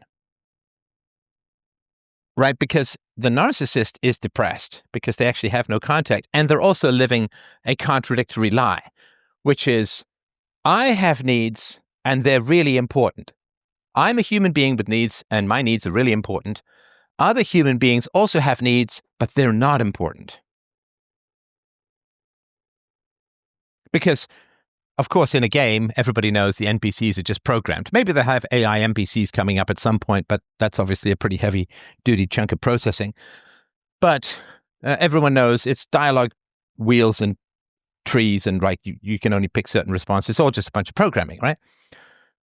Yeah. So we know that they're not real. But the narcissist is surrounded by incredibly vivid NPCs, right? That he knows deep down in his heart, he knows that other people are just like him, have their own needs and preferences. So he has to live a horrible contradiction. The horrible contradiction is, I'm a human being, I have needs, those needs are very important.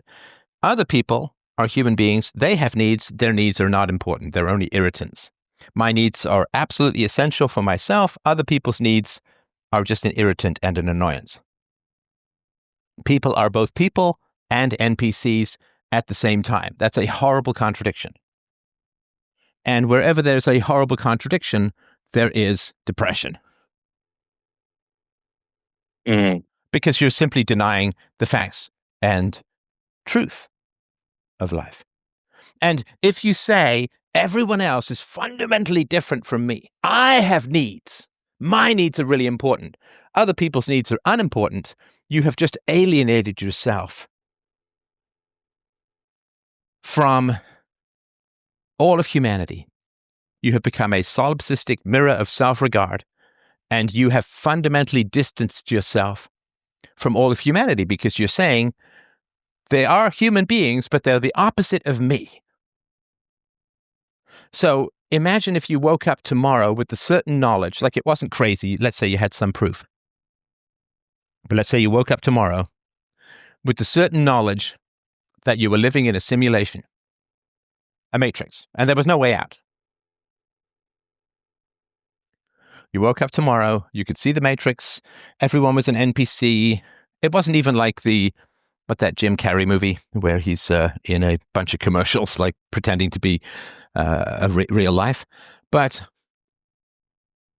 you woke up tomorrow, no one is real. You're the only person, everyone else is a simulation. Let's say you found out they were robots or that they were cunning AI hallucinations imprinted on your eyes or something like that. So if you woke up tomorrow knowing that you were the only person and everyone else was a simulation, artificial, a robot, how would you feel? Well, I would feel I would feel depressed. Right. And that's what I'm pointing at. Yeah. That's why narcissism is always a cover for depression and then feeds the depression. Because you'd wake up and people would be smiling at you, but you'd know it was all fake. Yeah. People would say, I like you, but it would just be programming. You'd just have a bunch of dialogue wheels. And what would be the point? What would be the point of getting to know anyone? What would be the point of imagining or pretending you had any kind of connection with people? That would all be a delusion, right? Yeah. And you're saying that could also make it worse, in a sense that if one of them would like just keep trying, like showing this emotion and trying to make that connection. Sorry, say that again. I wasn't sure I quite caught that. Well, it has seemed to me that like because I feel like I have really tried in different ways. Like I'm trying to express my emotion more to him and trying to like You're trying to become real. yeah. You're not real. You're trying to become real to him. Yeah. Mm-hmm. Right. So you're an NPC reaching out of the screen saying, you can't go to the concert because I want to talk about our relationship. Right. And Right. this would just make him more annoyed. Right. Like, what the hell? What? Yeah. No. You're not real. That's what you mean. It's like it feeds into it. Like it's Well, once you treat people as NPCs, like, so the final boss of NPCdom, if you're ready for it. yeah. So the reason why people get depressed when they're narcissistic is because the only way to treat others as NPCs is to become an NPC yourself. Because then they stop bothering you. Well, fundamentally, we're not, your father is not insane. People who are selfish, they're not crazy. I think that they're not well, but they're not crazy. So if you're going to say human beings are NPCs, then deep down, you know that you're a human being. And let me ask you this. If you've ever spun through, as I show you have thousands of times, if you've ever spun through the dialogue wheel of NPC conversations, you have also become an NPC.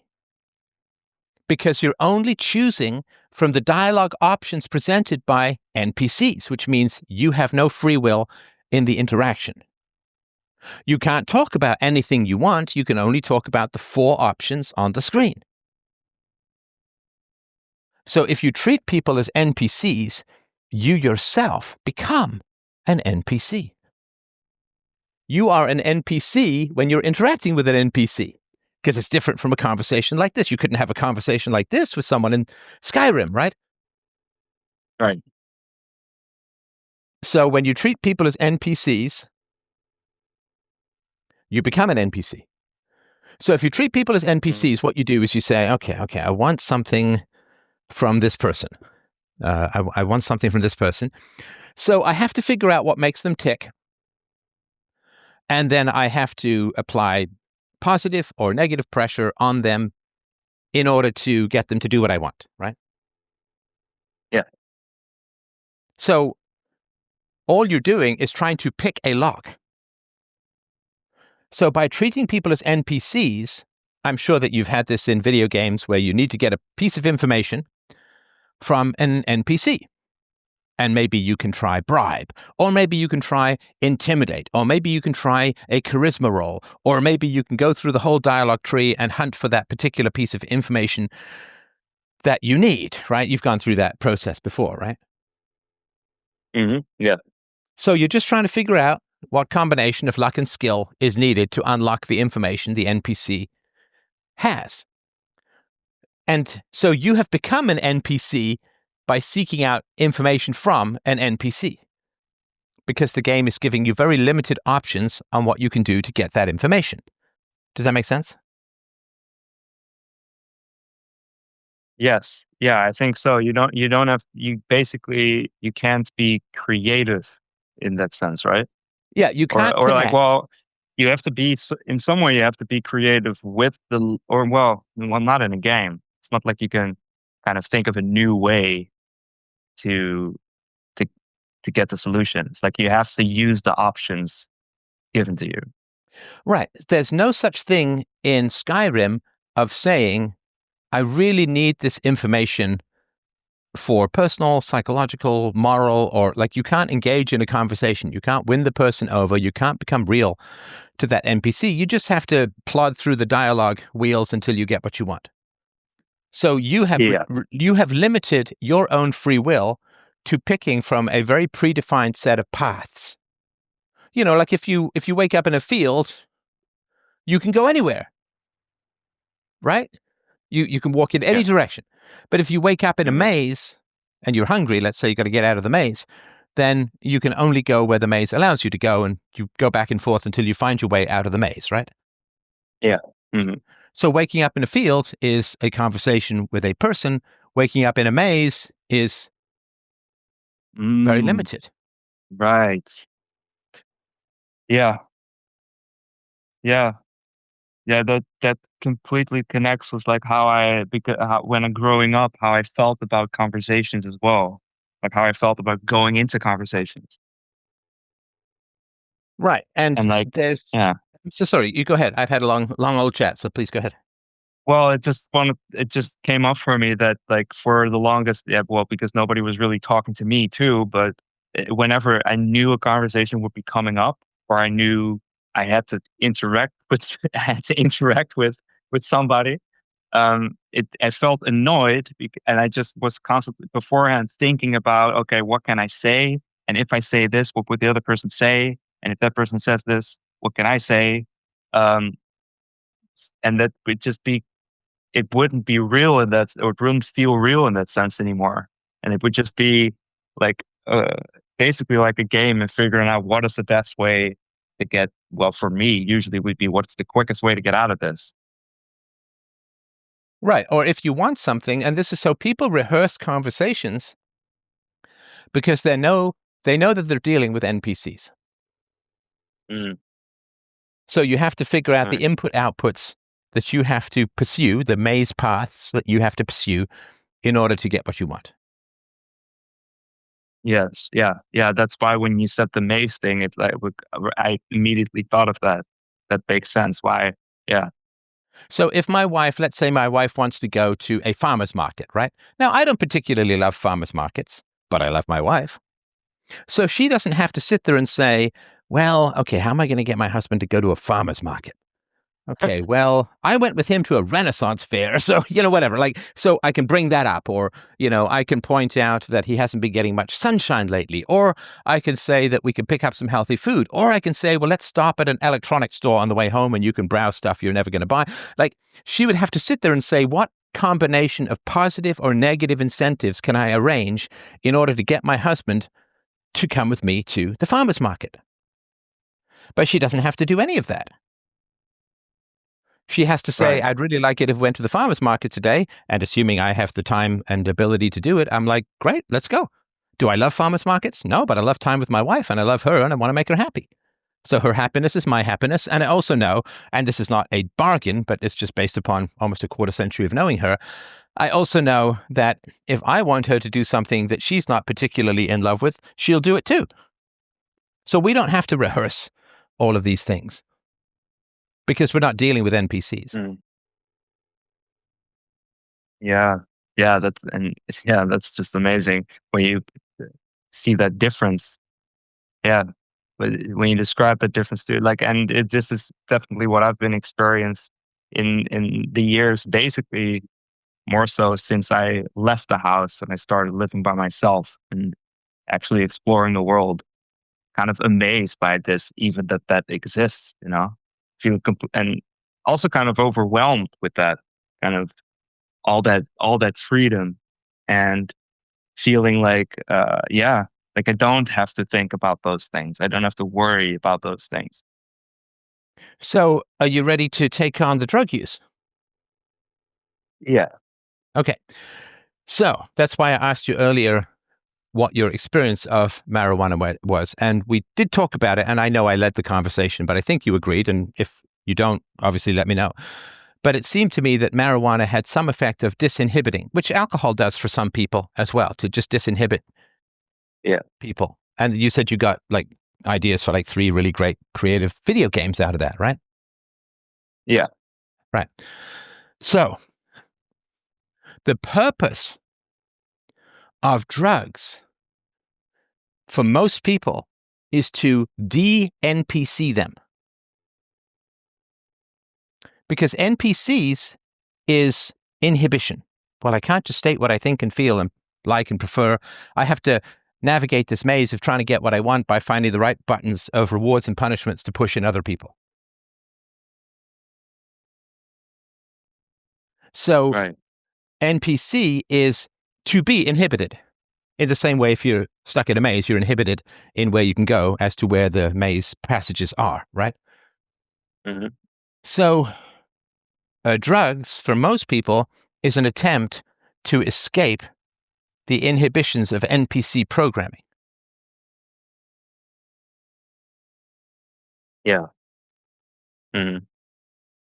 And as you are generally more authentic and direct with people, the desire for drugs goes down. Yes. Yeah, certainly.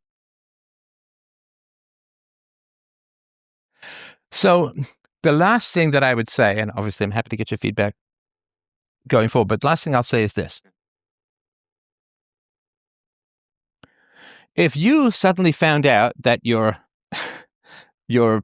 companion or your NPC in Skyrim was in fact a sovereign consciousness that had gotten trapped in a video game from another dimension, or, just make up whatever scenario you want, where you suddenly realize that the NPC, and again, this would be a pretty wild story or game or movie or whatever it is, where your NPC is suddenly talking about things outside of the dialogue wheels, having their own thoughts and preferences of their own backstory that wasn't contained in the documentation or anything like that, right?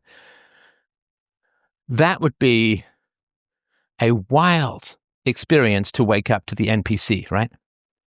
My God, this is actually a consciousness. This is like a real thing. Yeah.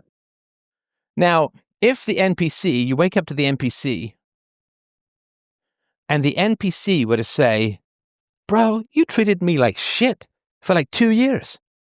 You never asked me what I wanted. You never took my thoughts and feelings into consideration. You just did whatever the hell you wanted, and I was just supposed to drag along like some drunken water skier behind your boat of selfishness.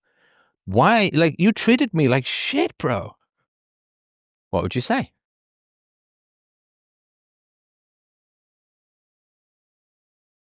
That doesn't matter because what matters is what I want to do in this game, or at least, yeah, like, No, you're not with me yet. Okay, so the okay, NPC is saying, you better apologize to me, man. You treated me like shit for 2 years.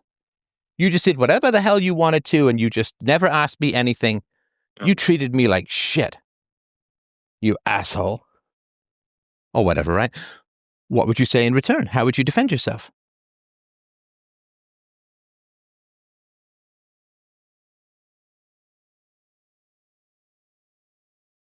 um, I had no choice. Like, I had to choose between what was given to me. No, not yet. This is the barrier. This is the final boss for you, right? I And think, I yeah, appreciate that. I have trouble like switching between it being an NPC and it being like a consciousness. Like, it's Okay, like, so the yeah, consciousness has now proven to you that it's a sovereign consciousness, right? And okay, says to you, you treated me like you didn't take any of my. You treated me well, terribly for 2 years. What have you got to say right, for okay. yourself? Well, I think that's where I had the trouble. Is like, now I have to see this as this is an actual consciousness. I would feel absolutely sorry. Like, I would start apologizing, or at least Okay, no, what you I would wouldn't. be. No, No, you I would be wouldn't. wondering. I No, would you be you wouldn't. just You wouldn't. stuck. Sorry, you wouldn't just start apologizing because No, well, you have a defense. What's your defense as to why you didn't take the NPC's thoughts and feelings into consideration while playing the game for 2 years? because I want to finish the quest. Nope. Why did you not Well, take that the did NPC's thoughts, feelings into consideration for 2 years? Is it because you're just a selfish guy who doesn't care about people? Why did you not think about what the NPC wanted while playing the game for 2 years before you realized the NPC was a consciousness? because they'd never show me that they had a consciousness. Exactly. I had no reason to believe you were real. Your defense is, You're an NPC. You're a piece of code. It would actually be crazy to imagine you were real. Yeah, but I think that's what I meant when I said, like, well, this is just what's the point. This just what's given to me. I just had to work with what was given to me to finish the quest, like to go where I need to go. So there was no consideration of there being a consciousness. Right. That it's one thing to order a creepy sex doll. It's quite another thing to chat with her, take her out to dinner, ask her how she's doing, right? Yeah, Because this she's would a be sex doll, ridiculous. right? Yeah. Some sort of Lars of the real girl kind of thing. But so if the NPC says, why did you treat me like crap for 2 years, you jerk? You would say, I had zero reason to believe you were real. Yeah. It would have been crazy for me to interact with you as a real person when you are, in fact, an NPC. The healthiest thing to do is to use you. To imagine that you're real would be a bizarre delusion. Oh, right. Yeah, that would make me crazy.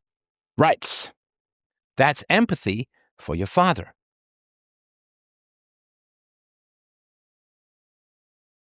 You're an NPC. Oh. It would be insane for me to treat you as a real person. It's incomprehensible. Only crazy people treat NPCs like they're real people.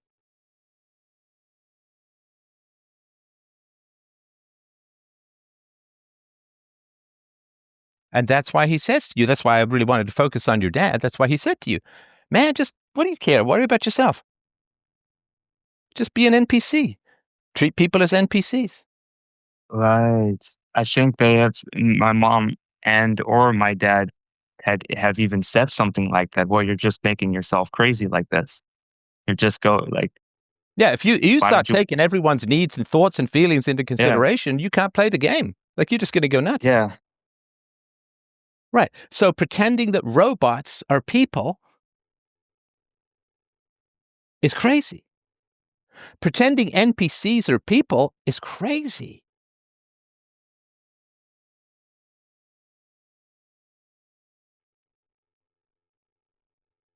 All right. Are you ready for the final point? yes, yeah. All right. So the final point is you're taking it personally. You think that being treated by an NPC, so it's NPD, narcissistic personality disorder. NPC will Sure. just say it's narcissistic personality condition. NPC. All right. So you think that being treated by an NPC as an NPC means something about you. That your parents have judged you as a child, have found you wanting. He's just not that interesting. He just doesn't quite rouse our attention. I don't get any particular, he does not spark joy. I do not get any particular pleasure out of interacting with this kid. And so you feel that being treated as an NPC by NPCs means something about you. Now, if I were talking to a secondary character in Skyrim and the secondary character was saying, oh, this guy, he doesn't care at all about me. He just uses me to fight his battles. I'd be like, don't take it personally. He doesn't know that you're real. He's not judging or evaluating you. He doesn't care enough about you because he doesn't think you're real. You're just a variable. You're just green code in the matrix. He doesn't know that you're real. He doesn't think that you're real. So don't take it personally. Oh, but he wants to go fight the dragon on the mountain. He never asks me anything. He just walks, and I guess I just feel compelled to follow him along. And I'm clearly indicating, like my head is pointing down. I'm walking a little slowly. I'm clearly indicating that I'm sad or depressed, and he's not asking me anything. It's like, he doesn't think you're real. Don't take it personally. The deficiency is on his side.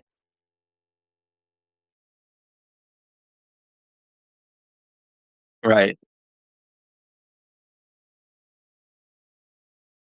There's these Yeah. jokes again in Skyrim that every time you want to go somewhere, the NPC is in the way. Get out of the way! Stop standing in the doorway! Let me get behind. They shudder and glitch and right. I want to go somewhere. Get out of the way! Right now, you wouldn't talk to someone like that in real life, but it's just kind of a funny joke in Skyrim because they're not real. I mean, how many people have you killed in video games? Have you shot?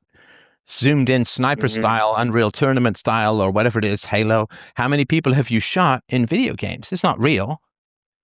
But you watch Charlie Kirk getting shot, and it's a visceral horror that for me has lasted close to 2 weeks. Oh, yeah. Yeah. Right? Yeah. So for that's sure. real. Yeah. That's a real guy getting shot, not some avatar saying, I can't feel my legs. So that's real. And for narcissists, they're not judging you. All they're doing is giving you marks for convenience or inconvenience. That's all they're doing. And this is why earlier I was talking about, look, if you have to swap out NPCs to finish the quest, you'll do that because all you're doing is saying, is this NPC more or less valuable for what I want to do? If I'm already a wizard, I guess I need a fighter. If I'm already a fighter, I guess I need a wizard. You're just giving the NPCs points for utility or disutility. Does that make sense? Yeah. But you're not judging them. You're only judging their utility to you. This is why I asked earlier, did you have a PlayStation? And you said, yes, I think your parents bought you a console, right? Yeah. Right. So why did they buy you a console? Because it improved your utility or it reduced your disutility. Yeah. Because my guess is, I obviously don't know your father, but my guess is something like this. Your father came home. If you were sitting around bored, how would he feel? Annoyed. Right. I've just worked all day. I've had a tough day. And now I've got to what? Entertain this kid? Oh my God. Right. That's a disutility. He didn't sit there and say, man, after a tough day, what could be more fun than having a game of Monopoly with my kid? Like, isn't that going to be a blast, right? Right. Mm-hmm. He was like, here's another side quest I don't want to do. Right? Yeah. Mm-hmm.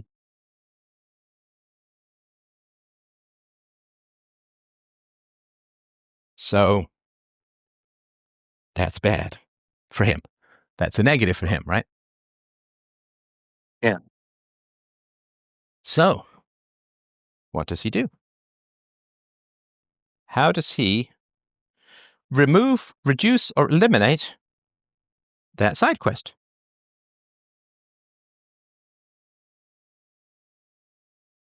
He gives me something, so I won't bother him. Right. So I'm busy with myself. He gives you an invisibility spell called a console. Yep. He'll be like, what do you want? Whatever you want. There it is. Whatever makes you not be a negative to me, I will get. I mean, honestly, It's the same thing as, the guys who want to go rob a house. They bring drugged meat for the dog, right? So that the dog doesn't interfere with their business. Sorry, you said something. You said, and I wanted to know what that was. Yeah. This comes back to like at some point when I was very young, I actually stopped celebrating my birthday altogether. I just removed it from the calendar. It's just like, no, we're not doing this anymore because my whole family started asking me, what do you want? What do you want? Anything. And I would just say, I don't know what I want. I want nothing. I don't want anything. And I remember that the response would often be frustration and annoyance. Like they would keep pushing and pushing as if like, well, we need to give you something. You need to do something or be busy with something. And it would be like, yeah, it's not like they would have more interest in what I would want or try to help me out to find out what I would want, but it would it seemed to be just irritation. Well, and also the fact that they didn't know what you want meant that they didn't know you. Yeah. Yeah, that was clear, yeah. So the irritation is, give us a variable that we can satisfy because we have no idea what the variables are. Yeah. It means we don't know you. Yeah. And we don't want to Mhm. get to know you. So just tell us what to get. We'll get it and we'll deliver it and we'll call ourselves good parents. Yes, and I stopped with that because I realized that if I only said one thing, they would immediately get that. Right. Right. Now, I'm going to guess that one thing was never something that you all could do together as a family. No. No, Right. Like not if even you'd have close. said, hey, Dad, what I really want is for us to go away for a long weekend camping or to a cottage or something like that. Right. What would he say?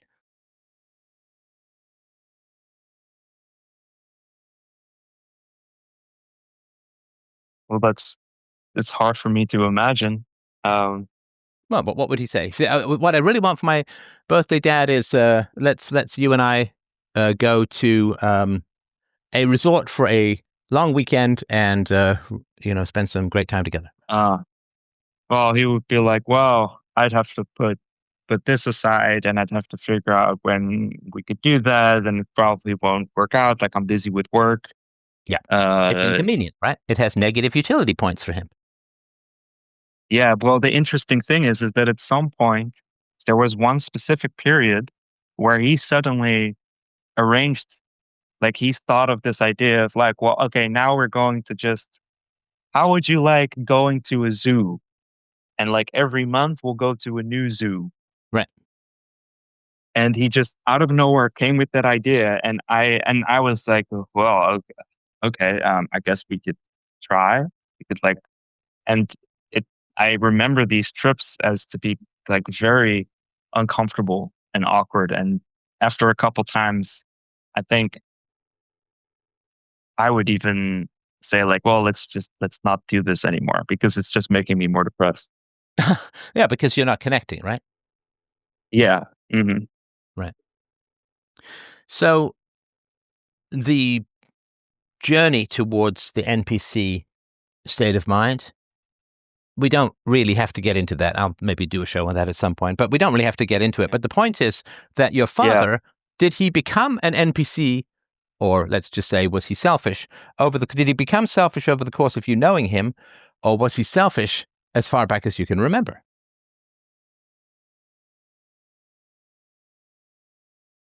Well, he was selfish as far as I can remember, as far back Right. as I So can it's not, remember. you didn't make him into an NPC or you didn't make him selfish. He was that way when you met him. Yeah.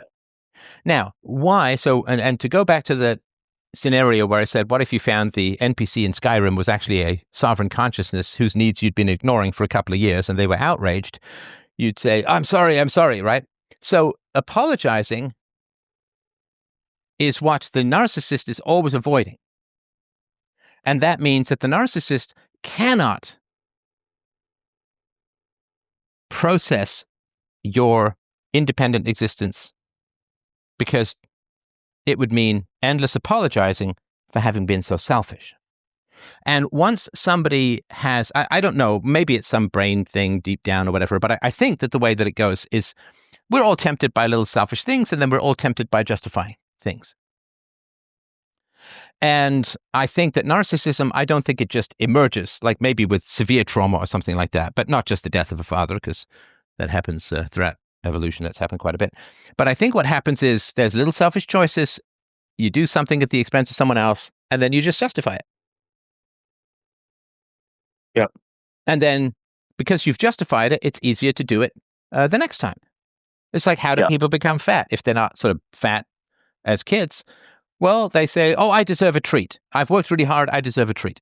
And then they go have a treat, right? And then they Mhm. work hard again and they, oh, well, I guess the reward for me working hard is to have a treat.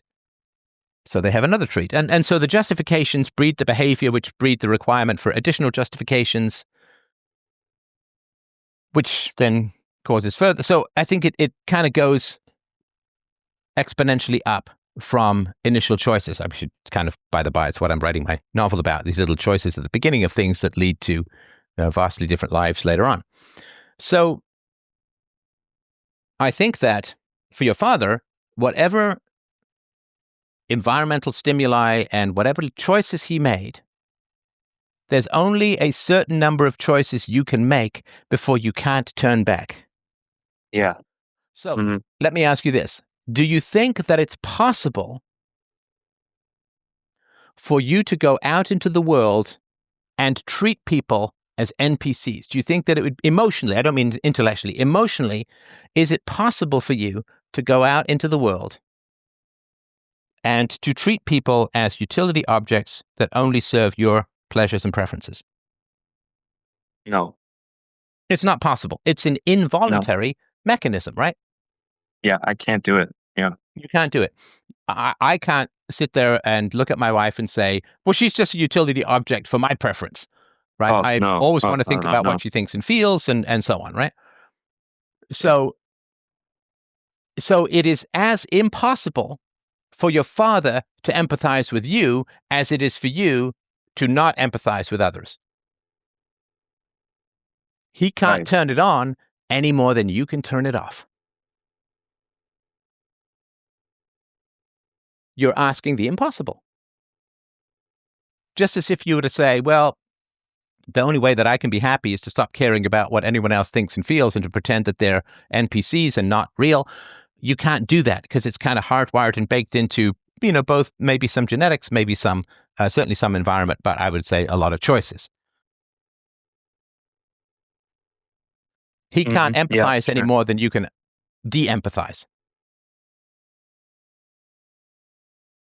Yeah, he's too far he's too far into it. And that's something. Yeah, that's something I've been thinking about too. It's like because people do have seems like you start with the freedom of choice, but the more choices you make towards that NPC state, and the more justifications you have, the harder it seems to become to get away from that, right? Well, so the analogy that I would use, I think you're right. The analogy that I would use is I have chosen not to learn Japanese. Now, if I go to Japan, I can't speak Japanese. I've chosen not to. And I could have at any point in my life chosen to start learning Japanese and dedicated myself to learning Japanese and spent 10 years or whatever it is to learn Japanese, but I haven't done that. So the result of all of my little choices to not learn Japanese are that I don't speak Japanese. And I go to Japan, I can't speak the language. So whatever choices your father has made, I'm sure that there were flashes where he's like, ooh, that seemed a bit selfish, or ooh, my kid said, maybe I should. Because I've known people who are really selfish actually quite well. And when I've talked to them directly, they've always told me, every single one, and it's not scientific, but it's also not irrelevant. But every single person who's selfish has told me, oh, I did look at, this person, I thought that they were sad, and I thought maybe I should go and talk to them, but I just thought maybe I'll do it later, whatever it is, right? Or I thought, they've brought it on themselves, or whatever it is, right? Because what selfish people do is they make everyone around them unhappy, and then they say that the other people are to blame for their own unhappiness. This really happens from parents to children. So every selfish person I've known, and I've had quite a window over the last 20 years, and I was even having these conversations before I was a public figure. I've had deep insight into thousands of people's, psyches. And every selfish person I've talked to, both on the show and not on the show, although very few people call in who are selfish, they've always had these forks in the road, right? They've always had these forks in the road where they say, oh, I should be nicer, I should be better. I even knew one selfish person who said, I woke up every day promising myself I was going to be nicer, and I just never did. Wow. And after a certain point, there's no turning back. And certainly, if you've messed up as a parent, by the time your kids become adults, it's done. You can't fix it because they're already adults. It's like trying to say, well, I didn't feed you enough, kid, when you were younger, so you're short. So now that you're 25, I'm going to start feeding you 4,000 calories a day. That's not going to fix it, right? Mm-hmm. It's too late. And after it becomes too late to fix, there's no path back. Because narcissism is saying, my pleasure is all that matters. And apologizing and realizing you were a bad person is incredibly painful. And if you're a hedonist, which is what narcissists are, if you're a hedonist, then you only do what is pleasurable. You avoid pain and pursue pleasure. And since apologizing and realizing that you've been woefully deficient in a pretty foundational manner is incredibly painful, they don't have any muscles to sustain negative experiences without anger at others. Right. Yeah, that makes total sense. They don't have they have not learned to deal with it, and plus, the longer they don't do that, the more painful that becomes, of course. Right. And the only equation that selfish people have is, if you make me feel bad, I will make you feel bad. They don't have, you're kind of onto something there, and I really should examine my conscience and so on, right? That's all they have. And this was Charlie Kirk, right? Charlie Kirk was making leftists feel bad, so leftists made him feel bad, and his whole movement, and his right. That's all that selfish people have. You make me feel bad, I will make you feel worse. Yeah. You put my heart in the hospital, I'll put yours in the morgue. That's all they have is escalation and aggression. After the manipulation fails and so on, right? Yeah. For me, it's always been like, well, why are you doing this? This just makes things worse for everybody in the long term. But for them, it works. But well, because you're thinking this makes it worse for everybody, which is like saying, I want to go fight the dragon on the mountain. This makes it worse for the NPC. Like, you don't even think of what the NPC. There is no everyone else out there things could be better or worse for. There's only what you want. Yeah. So it's not personal to you. You didn't fail. You didn't fail to make yourself real to your father. He didn't judge you and find you wanting or boring or less interesting than work or anything like that. You're an NPC. He's an NPC. He's a machine programmed to serve his own preferences and needs in the moment. It's not personal. Like my mother literally screamed that she hated me, but it wasn't personal. It wasn't like, oh my gosh, I'm such a hateful kid. I was actually a pretty nice kid. I'm a pretty nice person as a whole, right? But, I mean, what she was saying was, me having a child is interfering with dating. I want to get a high-quality, wealthy man to commit to me, but he won't commit to me because I'm a single mother. And so I hate that you're in the way of me getting what I want. It wasn't personal to me. It wasn't like if she'd had some other kid, it would have been great. I was in the category of child, which put her in the category of single mother, which put her in the category of date but don't marry. And she didn't hate me. She hated her own choices. She hated her own... Anyway, I don't need to go through the whole list. But, I mean, it didn't have anything to do with me. She would have hated any child that she had, because any child would have interfered with her ability to land a high-value man. I understand, it's not personal to me. Didn't hate me. I mean, she said it, but it wasn't personal to me. Yeah, it had nothing to do with your personality. Oh, yeah, no, it wasn't a judgment. Like, if you've ever seen, like, there's a couple of ways that you find out people's patience, right? One is watch them try to untangle Christmas tree lights. And the other is, you go someplace and your luggage gets lost or something like that, see how they handle it. So, I mean, I don't know how your father was with frustration, but if your father had issues with frustration, these freaking lamps, this so tangled that, right, blah, blah, blah, right? Yeah. Well, are they really morally judging the Christmas tree lights as being fractious and negative and interfering and blah, blah, blah, blah? No, they're not doing any of that. They're just annoyed because they're not getting what they want, which is to be able to hang the Christmas tree lights. So they're angry. They're angry at metal and plastic That's it. And that's not a moral judgment. And it wasn't like if they had a different set of Christmas tree lights that were tangled, they'd be equally angry. Does that make sense? Doesn't matter. It's not specific to the Christmas tree lights. Right. Yeah. It's anything that's tangled that they want to straighten that's difficult. Yeah. And so any kid would have been treated the same as you. It's not personal. I mean, if you're in a war and you've got to shoot guys, you're not like, oh, I hate that guy. It's not personal.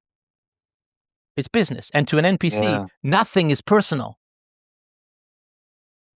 It's all business. It just happened to be me, but it could have, it wouldn't have mattered to them.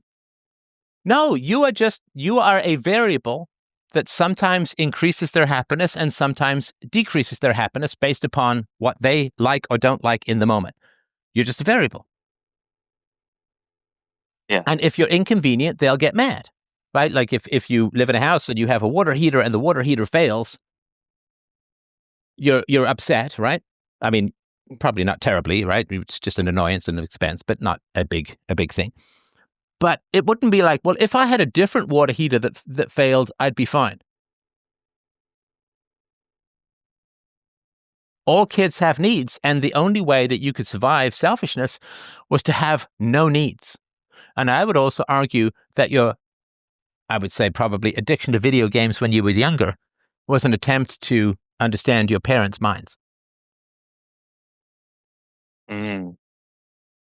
What is it like when only my needs matter? Yeah. What is it like if everyone around me is an NPC and only my quest matters, and I judge them based upon their utility in achieving my quest? I never think about their needs or their preference. I think, and again, I'm not saying for the multiplayer games because that's a little bit different, but in terms of the solo games, solo games train you on understanding narcissism, and I think it actually trains some people on narcissism because you don't have to negotiate with NPCs. They just do what you want or you dump them. And it trains people to not pair bond. But anyway, that's a whole topic for another time. But I would say that was probably one of the reasons why you found the game so compelling is A, you had to have some kind of interaction, and B, it was training you on your parents' mindset, I would imagine. Yeah, well, I remember back in the day, it was like online games, multiplayer games were not that much of a thing yet. But that was definitely, I was fascinated by that. And I was trying, because I was really fascinated by the split screen games, like games I could play with somebody else. Yeah. So I think I was really trying as early as possible. I kind of started to have this disgust for single player games. And I really, at some point, I really kind of avoided them because isolating, right? It's really isolating. Like, why would I even want to do this by myself? Is anybody alive in here? Nobody but us. Yeah. Well, but even the split screen games and so on, you're not really negotiating with other people usually. I mean, if it's like a racing game, you're just competing with other people. Even if it's a co-op kind of game, like my daughter and I will play Rocket League from time to time. Even if it's you're not really negotiating. You're just, oh, I'm over here. Oh, pass the ball. Oh, I'm in front of the goal. Like you're just passing back information to help you achieve the quest, but you're not really delving into the other person's thoughts, history, needs. And again, I'm not saying it's a terrible thing, but it's not the same as having a relationship. No, for sure. It's a slightly more vivid NPC. Yeah. All right. Well, listen, we've had a good old jawbone. How's the conversation been for you as a whole? Oh, it's been great. It's been great. I think you tackled exactly what has been an issue for me basically my whole life. And I didn't expect to be talking about that, but that seems to have been coming back in conversations too. And friends telling me hey, you're taking this. I actually had this a couple of days ago. A good friend of mine told me it sounds like you're taking these things very, very personally. And he seemed very kind of, he was very empathetic. That's another insult to you. And I hope that you don't think I've said that you're deficient in any way when I say it's not personal, because you can't just say to people, well, you're taking things way too personally. That doesn't really help. Yeah. And also, it's just, I'm not saying your friend's dissing you, but it just seems like another kind of dick. Like, hey, man, just don't take it personally. It's like, that's not that simple, right? Like, if somebody's sick, like, hey, man, just get better. It's like, if I knew how to do that. Anyway. Yeah, exactly. No, I did fight back against that, and he did understand. So that is what I experienced too. Yeah, immediately, like, well, it's not that. All right. Well, and also very yeah. glad that you're a gamer, because I've wanted to get this NPC thing all across for a long time, but I needed a good spark for it. All right. Listen, you're welcome to call back anytime. I really do appreciate that you've been listening for a long time, and I'm really glad that we had a chance to have this conversation. I think it's going to do the world a whole lot of good, and I hope you'll keep me posted about how things are going. Thank you. I will, and I will definitely call in more often and be more involved. I think this, for me, has been kind of like a spark, and just people are always like, I've been wanting to do this for years. Why didn't I do it sooner? Yeah. Okay. All right. Well, and if you're listening to this, freedomain.com/call, you can set up your own call. And I appreciate your time, and I look forward to hearing how things are going. Thank you so much. Thanks, man. Bye-bye. Have a great day, Tim. Bye.